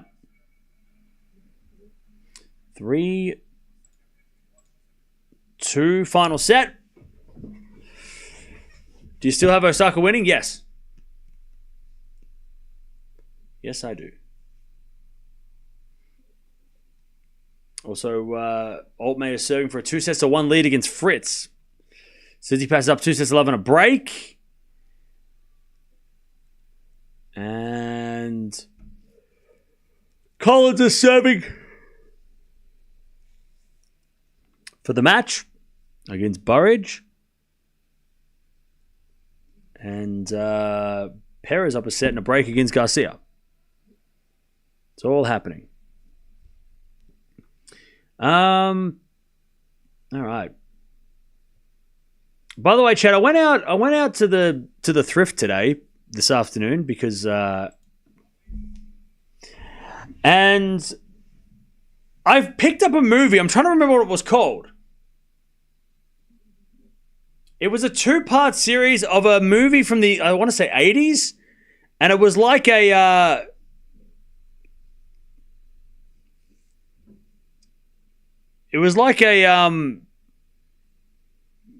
Knights and Kings and Queens sort of movie. I need you to help me with the name. Dennis Quaid was in it. It was a 2-part series. It was like a Knights of the Round Table kind of vibe. And it was Dennis Quaid, and it was like it was in the 80s, or maybe the early 90s. It was 2 movies, like Dragon something. I don't know what it was. But I picked it up and I was like, I've never seen this before. It looked interesting, and then I put it back. But it might still be there. Dragonheart! Is that what Dragonheart? Is that it? Is that a thing? Is Dragonheart a thing? And is it good? There was 2 parts. So Dragon Part 1 and 2. It was like it was a whatever. Is it good? Because I'll go get it tomorrow if it's good. I picked it up and I was like, oh, I'm not going to get any more DVDs. I got too many DVDs right now. But I'm like, this is interesting. The effects are dated though. Because I read that it said, it must be 90s, because it said like the best effects since Jurassic Park. But that was a long time ago. Dragonheart. Is it good? It's all right. All right. Never heard of it in my life. I picked it up and I was like, this is cool. It was $2. So I'm saving my money. It was $1. It was $1 a movie.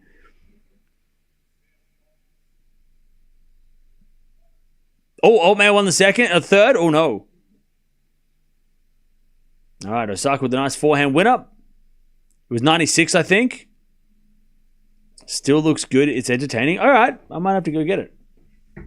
I picked it up and I was like, this is interesting. I don't think anyone would buy it, so I could probably leave it there for the next week and it'll still be there. As a forehand winner from Badosa, and it's 15-30. Sean Connery is the voice of the dragon. Ooh, okay. So it might be something interesting. Okay. All right, I might have to go back down the thrift, find it. I've never seen it. It's got Sean Connery in it. I didn't even know that. Anyways, return goes into the forehand of Badosa. Forehand from Osaka to the backhand of Badosa. Into the forehand of Osaka is Badosa backhand on the stretch. Osaka forehand cross. Goes long. 30-all. Are you watching her catch Fonseca tomorrow? Yes. Definitely yes. We would definitely be watching that.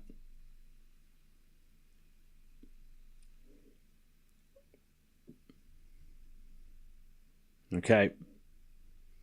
30-all.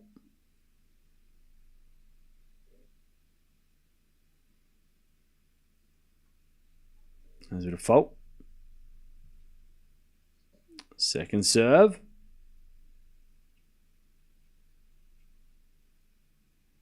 And Osaka return winner. Ooh. This is going to be on Venice TV, bro. Ooh, 30-40. Crazy return. Just slap the second serve for an angled cross-court winner. All right. What a return. 30-40. Who needs to win more? Osaka. And I'll tell you why after this. 30-40. Badosa with a fault. Second serve.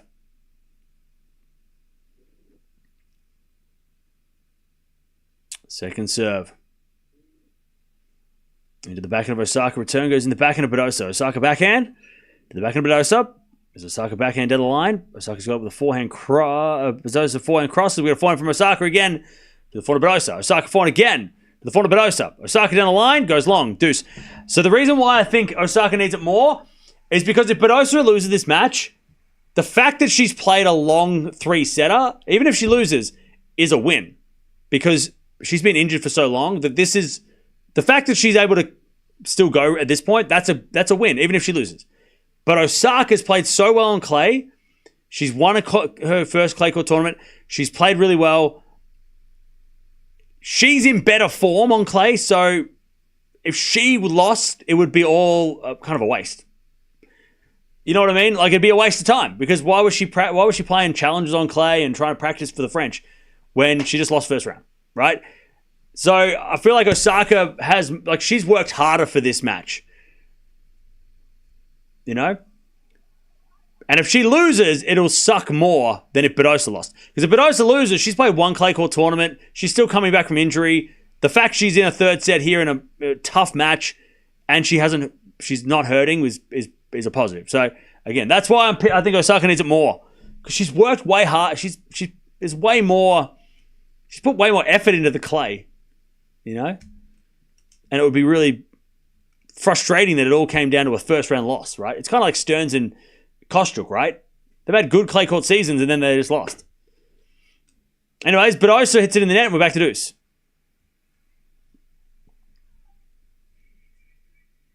And Badosa is chatting up a storm to the coaches. They're hearing it. They're listening.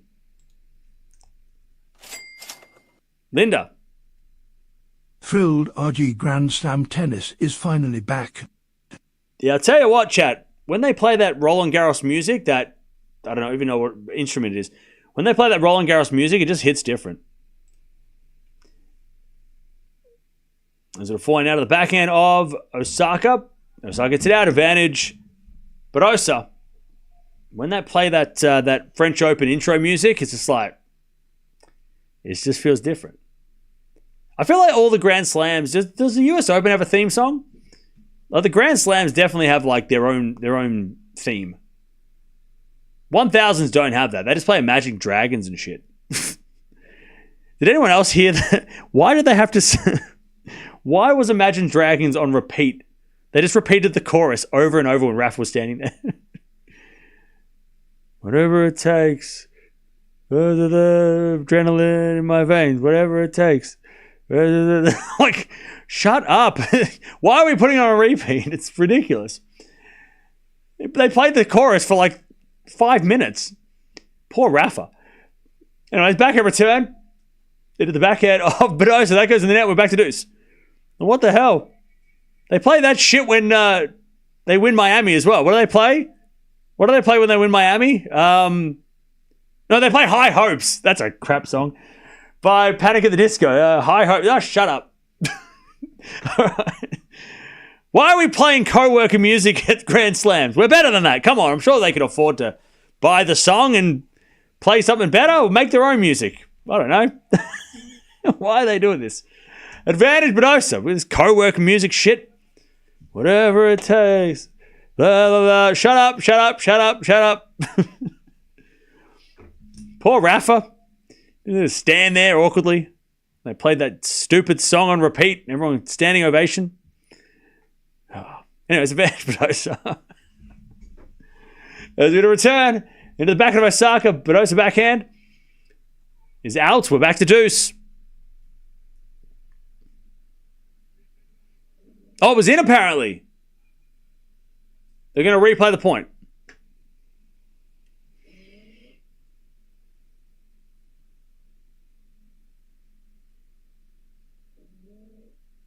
All right, advantage. Badosa. Going to replay the point.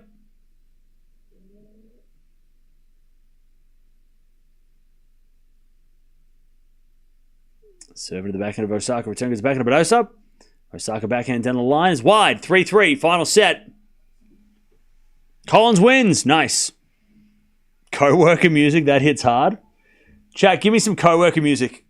Put some co-worker music in the chat. What's a co-worker song? Imagine Dragons. Co-worker music. Coldplay. Co-worker music. What else, chat? Give me some co-worker music. You're sitting at work and they got the radio on and you just hear the same goddamn songs all the time. The Fray, mate, yeah. Shakira. Nah, Shakira's not co-worker music, is it? Maybe some of the songs. All right, 3-0. Is it a 4-4 rally? Down the line from Badosa goes wide. You know what else is? Mumford & Sons. All those happy songs from the early 2000s. All those cheesy, happy songs with a banjo in them. 15 Love.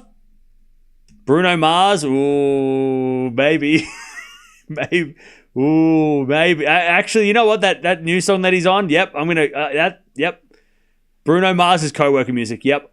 Sorry. He's got some good songs, but the ones they play... On repeat. Pharrell's Happy. Oh, that's a co-worker song. Nickelback, maybe. Anyways, 15 Love as that goes wide.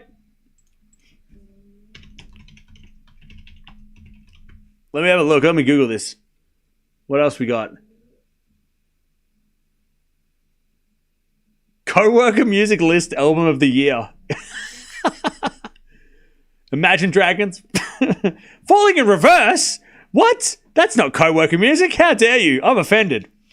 I don't like that. How dare you? Falling in Reverse is not co-worker music. That's borderline emo punk pop. What do you got? That's not borderline music.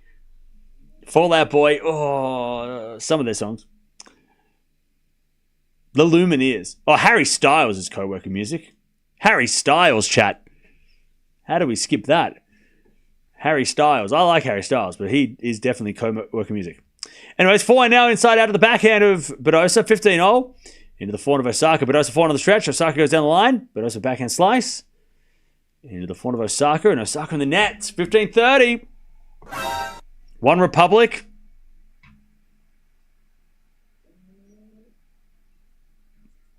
By the way, somebody asked on Reddit, what the hell is co-worker music? Music that your co-workers listen to. It's that simple. It's music that you listen to at work and they're like, I'm going to turn the radio on. And then they play like the worst music and you're like, what are you doing? You're definitely not hearing any sort of like, Slipknot or any crazy shit like that going on it depends where you work. Dua Lipa? Yeah, maybe. Anyways, 30-0. Osaka hanging on. I feel like Taylor Swift's got to be on that list. Maroon 5. Yep. They're on the list for sure. Harry Styles is not co-worker music. Yeah. Depends who your co-workers are. Nickelback, maybe. Katy Perry, possibly. It depends. What do your co-workers listen to? That's what I want to know. Mine would listen to talkback radio. So there was no music involved. Backhand return. Into the backhand of Osaka. Oh, it's in the net. Wait a second. I have no co-workers. I am my own co-worker. I'll tell you what I listen to because I'm the co-worker. The streamer needs a timeout. Bro, I have a name. It's on the channel. Queen? I've been listening to a lot. What have I been listening to? Motley Crue? Limp Bizkit? Van Halen? Linkin Park? Chad, it's been a tough week. 30-40. It's been a long week. All right, 30-40 has been a fine winner. Nope, Badosa gets it back. And Osaka backhand goes long. Oh, no. She just didn't move her feet around enough. She shouldn't have lost that point, Osaka. 4-3. Alice in Chains. What else is on this list? Foo Fighters. Foo Fighters. Yeah. Offspring.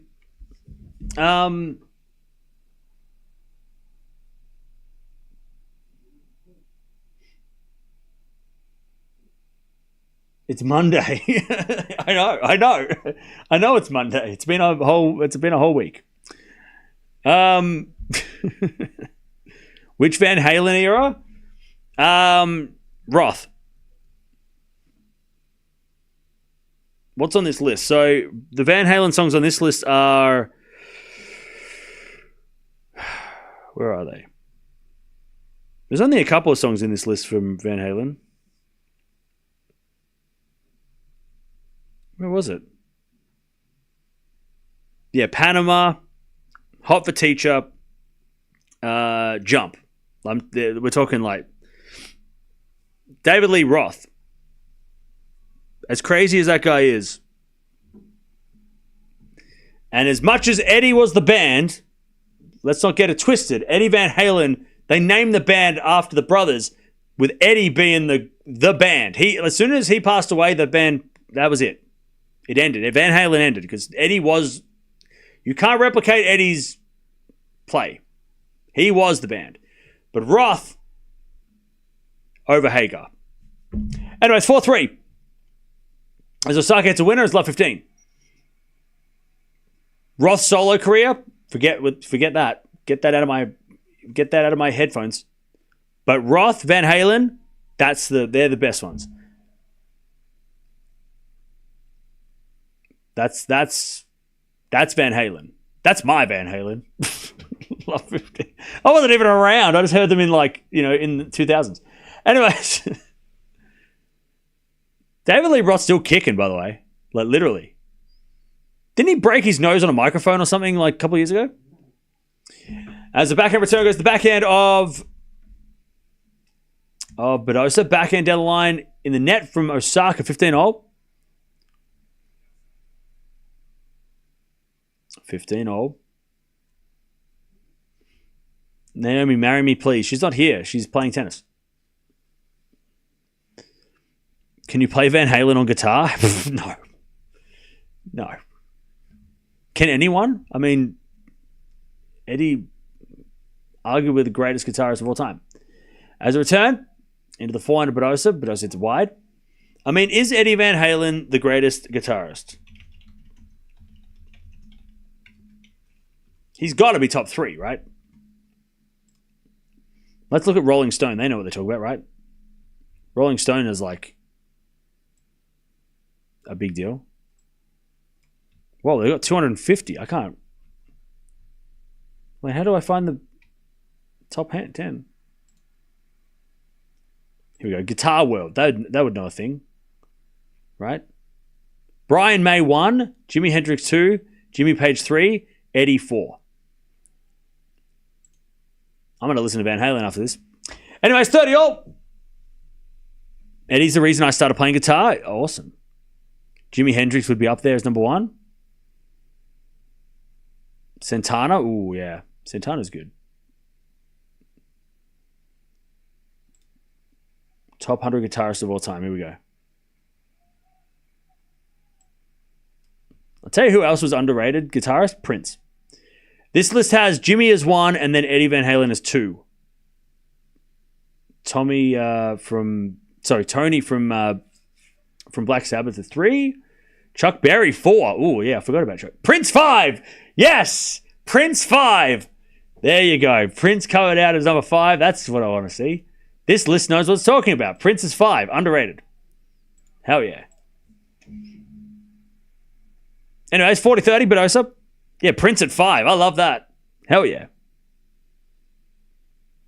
Respect to Prince.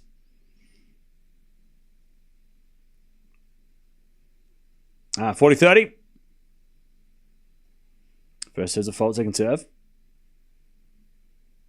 Got to have Jeff back as well. Yeah. As we're serving out the backhand of Osaka. Backhand from Badosa goes long, and we get to deuce. Brian May, slash. Oh, slash. Love slash. I'm going to go top 10 guitar players of all time because that might help me find the answers. And what's this list got? Jimmy 1. Jimmy Hendrix 1. Jimmy Page 2. Van Halen 3. Clapton 4. Slash 5.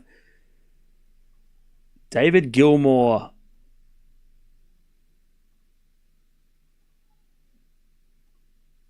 from... I don't even know. Oh, Pink Floyd. Anyways, deuce.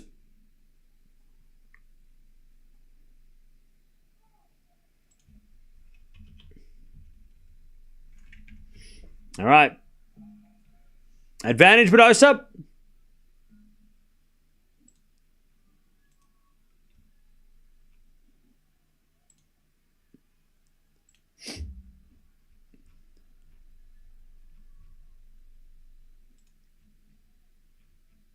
All right.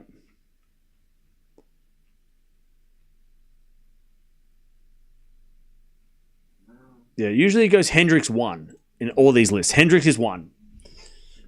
Anyways, advantage Badosa. As we're backing now from Badosa into the forehand of Osaka. Badosa on the stretch. Into the forehand of Osaka. Badosa slices it back again. Osaka forehand again to the forehand of Badosa.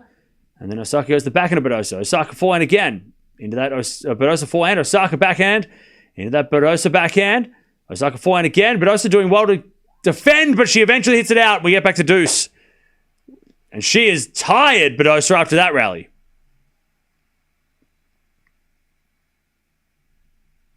Pat Metheny is the best guitarist of our generation. Why do I hear that name? Why do I know that name? I think I've heard him. Who is Pat Metheny? Who is he? I feel like I've heard his name a bunch.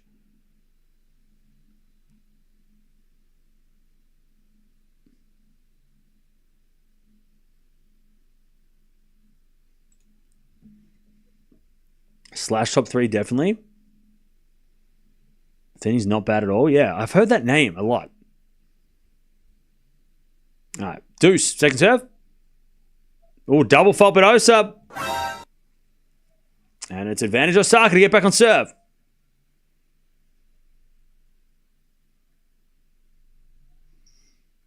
All right.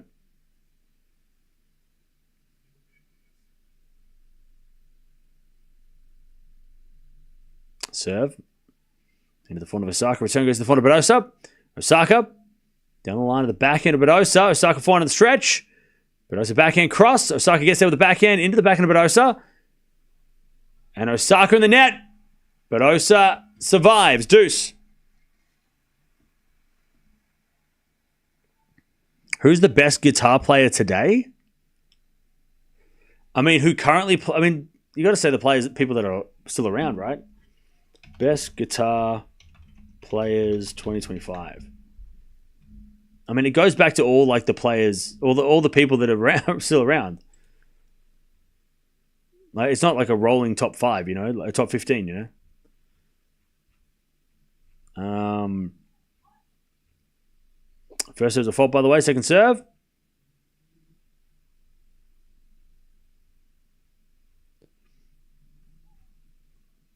John Mayer. He was definitely up there back in the 2000s. John Mayer. He hasn't been around lately, though. I don't know a lot of these people, though.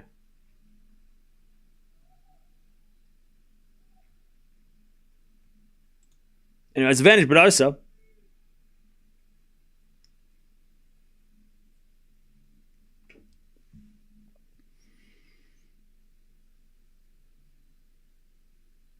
As we serve now from Badosa. That's a fault. Mancuso is the new go-to guitar.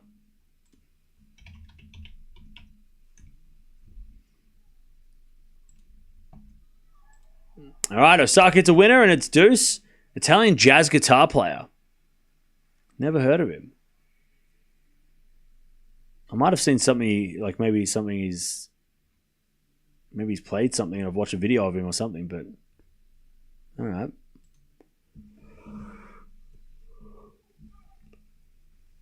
All right, great return. Here we go. Back to deuce.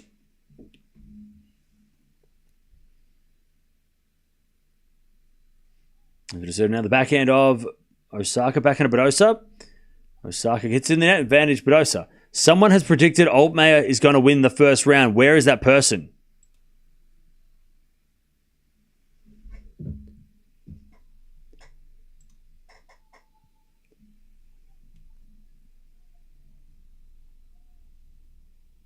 All right, that was me. I said that. That was me. I said that Fritz was going to lose. Does that count? It was me. I'm claiming that one. All right, so that's mine. Nah, chat stuff. Get stuffed. I said Fritz is going to lose. It's the same thing. Anyways, advantage Badosa. Back in the backhand rally. Now, somebody actually did say that they picked Altmaier. Badosa holds 5-3. But I'm also picking... I'm not picking Fritz, so that counts. All right, Osaka serving to stay in the match.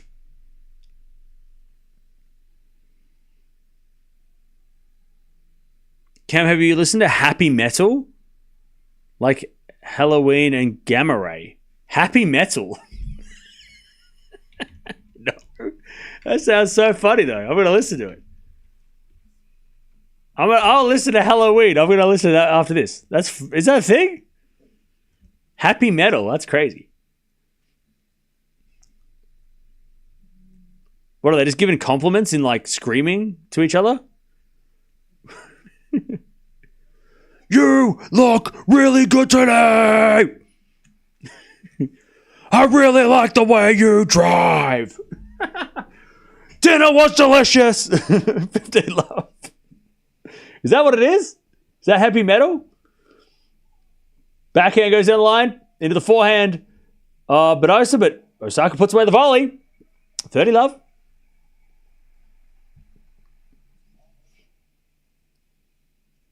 Dirty love. It's more of a drive volley. As the return goes out by Badosa, 40 love.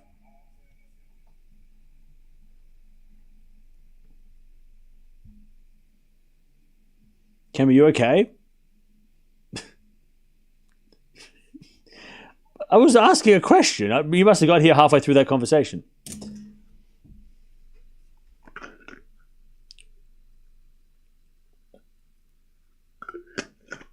All right, serve.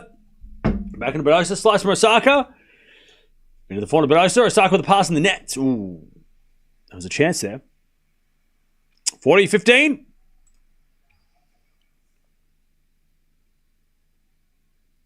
$40-15.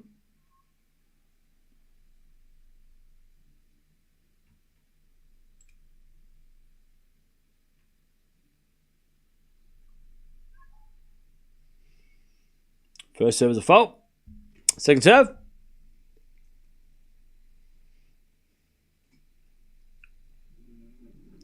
Return goes forward of Osaka. Back in from Badosa. Goes long. Okay.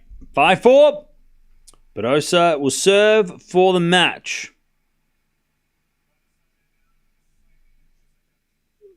Badosa will serve for the match. 5-4.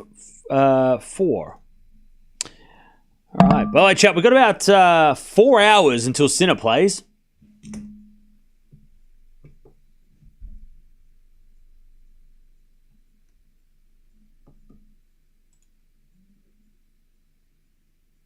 What is this schedule, chat? Why are they playing at 8:30 on a Monday? 8:30? What?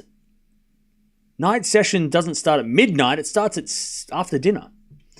Anyway, so we've got about 4 hours till that happens. There's nothing in the meantime, which kind of stinks.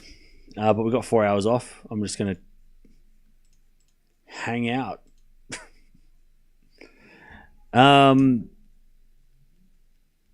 Sinner Altmaier rematch.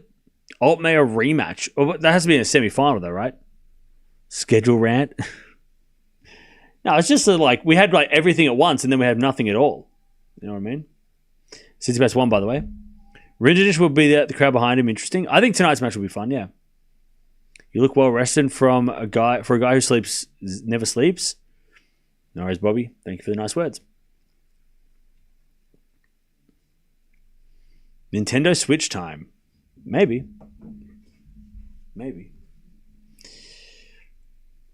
We have to wait 4 to 5 hours for Sinner. Yep, Sinner comes on in 4 hours.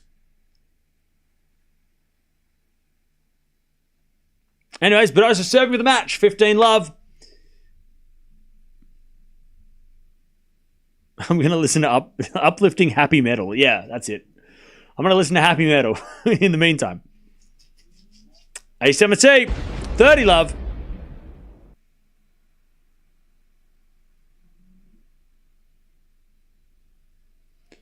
Do you see Rinjanic troubling Sinner? A little bit. I don't think he wins. He doesn't beat Sinner, but I think a little bit, yeah. All right, 40 love.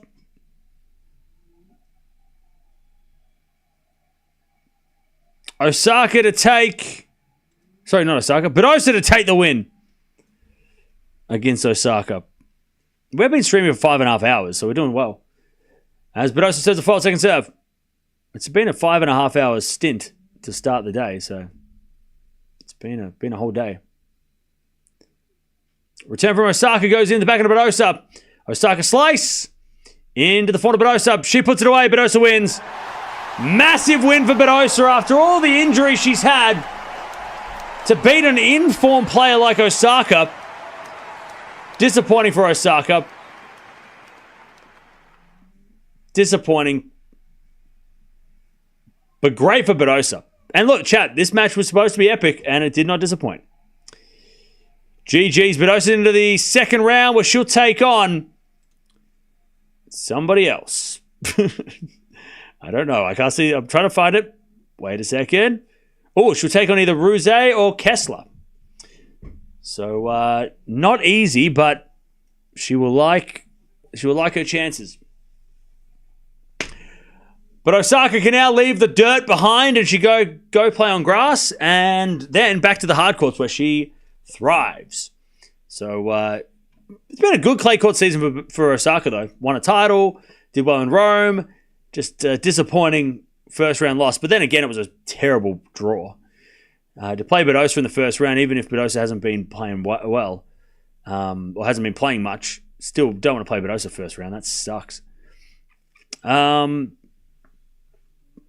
All right. Fritz about to lose? Yeah, I've seen. That's crazy. That is crazy. Cam curse? Excuse me. Can you not say that? Match point Altmaier? Hello? Also, Fernley's up at 2-11 a break against Stan.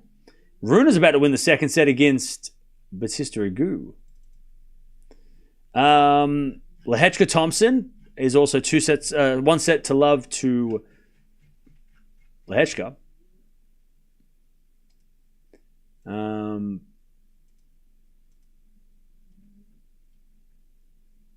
Did Fritz lose? Wow. Well, I thought Fritz was going to lose early, but I don't think first day or second day. Altmaier wins. Altmaier at the French Open is like Marijan in Rome. Holy hell. All right, Fritz is out, which means Draper's probably going to be number 4, right? Damn. Fritz's clay court season's been... It's been rough. I don't think he's won 3 matches. So Draper's unofficially number 4. Unofficially number 4. It depends on Djokovic. It depends on Musetti. It depends on Runa and others. But at the moment, Draper is unofficially number 4. Yeah.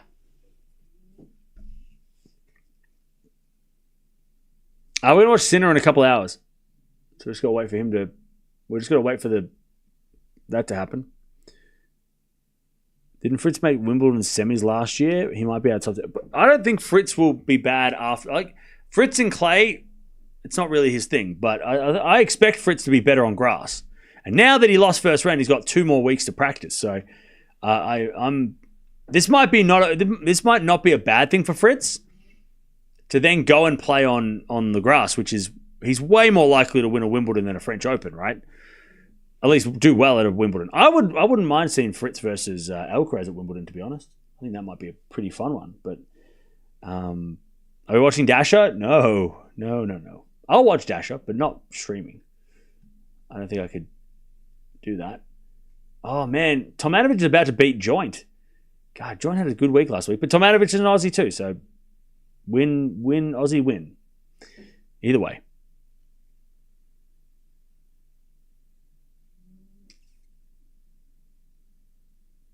I feel the crowd's disappointed Osaka lost. Yeah, I think everyone's probably... I mean, look, Badosa fans should be excited, but I think I'm a little disappointed Osaka lost. She had a great preparation. She did the best preparation she could have, and then, yeah. Could complacency cause continued candid cursed carnage?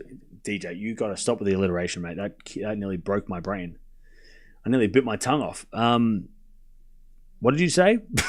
What are you saying? Now Fritz can go stream. Wow. Oh, he's going to go practice on grass so we can win Wimbledon.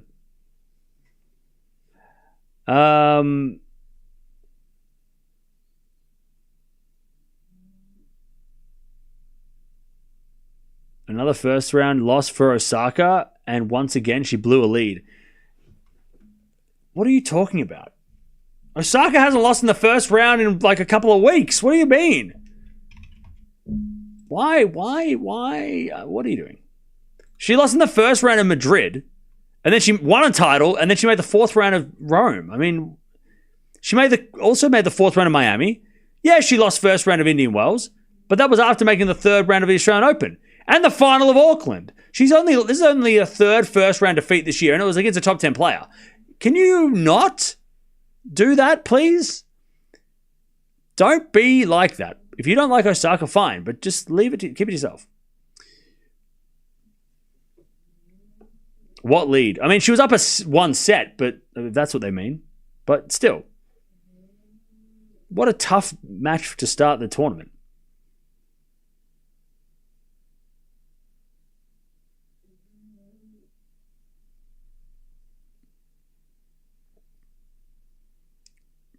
But Osa said she looked at Rafa's footprint on the court and got inspiration. Oh, man.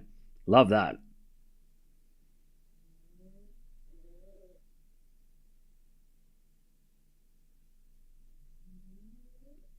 I thought she would overcome Badosa. Yeah, I thought so too. But also, we knew that this match was probably going to be 50-50, I think, realistically, right? Garcia, by the way, hanging on in her last tournament ever. Tomanovic wins. She beats Joint. So last week she had to retire and now she wins. Yeah, tough draw.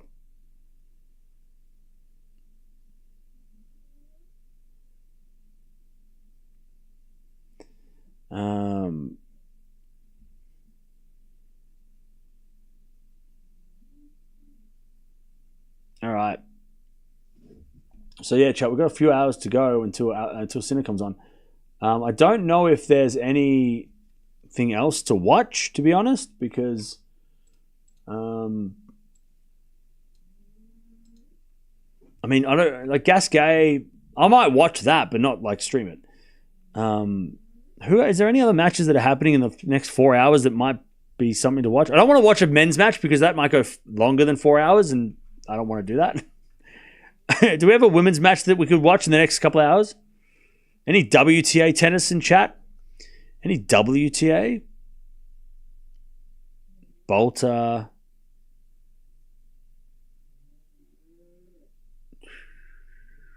We've got...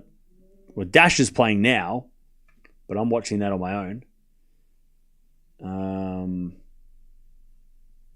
I don't want to watch Dasher on stream yet. Not yet. We're going to give it a couple of days.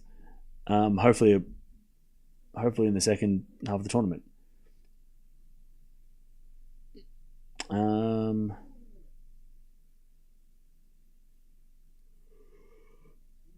Penko's playing, but that's later. After Cerundolo. Yeah, there's nothing much going on. So we're just going to have to wait. Yeah, Penko's playing after Cerundolo, and he's losing, so that's going to take a while. Towson Lynette. Yeah, but that's like last match of the day. That's not going to... We're going to have to wait for that match anyway. Because you got Kessler, Ruse, but Lehechka, Thompson are playing right now, so it's not even... I'm thinking of a match that's going to start in the next hour. But that's not happening. There's no matches that are starting in the next hour. Jerry Feast. Again, that match is starting in... After Garcia... Oh, actually...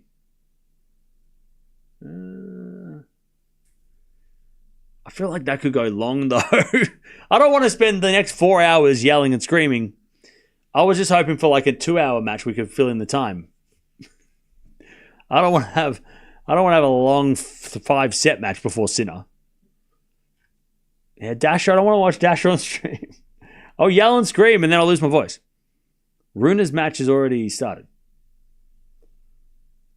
No, we'll use this time because we won't have this time. In 2 days, we won't have a time off. So let's use this time wisely to actually use it wisely.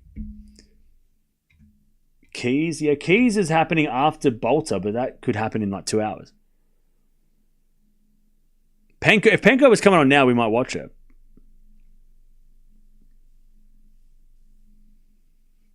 Garcia lost. Oh, man. That's sad. Oh, man. She had a great career, though. You can't say Garcia wasn't a great player and had a great career. Doubles Grand Slam champion. WTA finals. Multiple 1000s.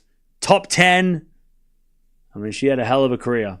Also, one of the best players to watch, too. I mean, you watch Garcia play at her best. Just so smooth at the net and just such a great player to watch. All round, you know, kind of got that Krejcikova Mukova kind of vibe.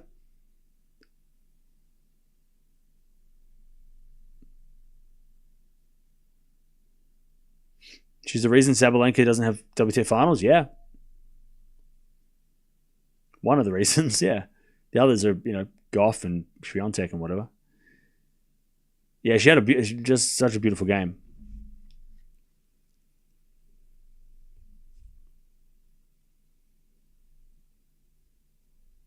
This is her last tournament, yeah. She's retiring. I think she's retiring here, right? I think she's retiring here.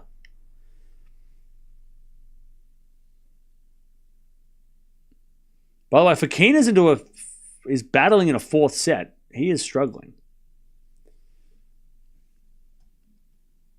He is struggling.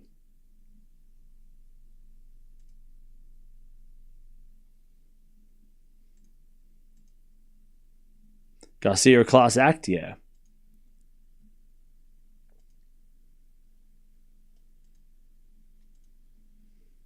Draper is now 4th. Yep. He is currently sitting at 4th. But unofficially, we have to keep it unofficial because otherwise people get confused. And at the end of the week, if he doesn't stay 4, people are going to yell at me. So unofficially, Draper is number 4, but he is sitting in the 4th spot currently. And if he can just hold Djokovic back, then he might be able to keep that number 4 spot for the whole tournament. And at least get there, keep that at the end.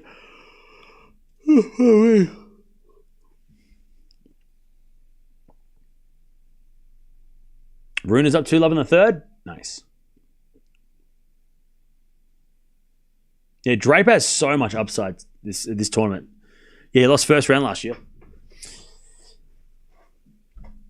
Well deserved for Jack, yeah. Yeah. All right, I'm going to send you over to the Cinemax. We got some time to wait. We're going to wait a couple hours. I might even watch a movie. Watch one of my movies that I've been watching. That I've got in my DVD collection. Let's watch a movie. I'm going to watch something. I don't know what I'm going to watch. Maybe I'll watch what haven't I watched? Maybe I'll watch. I don't know.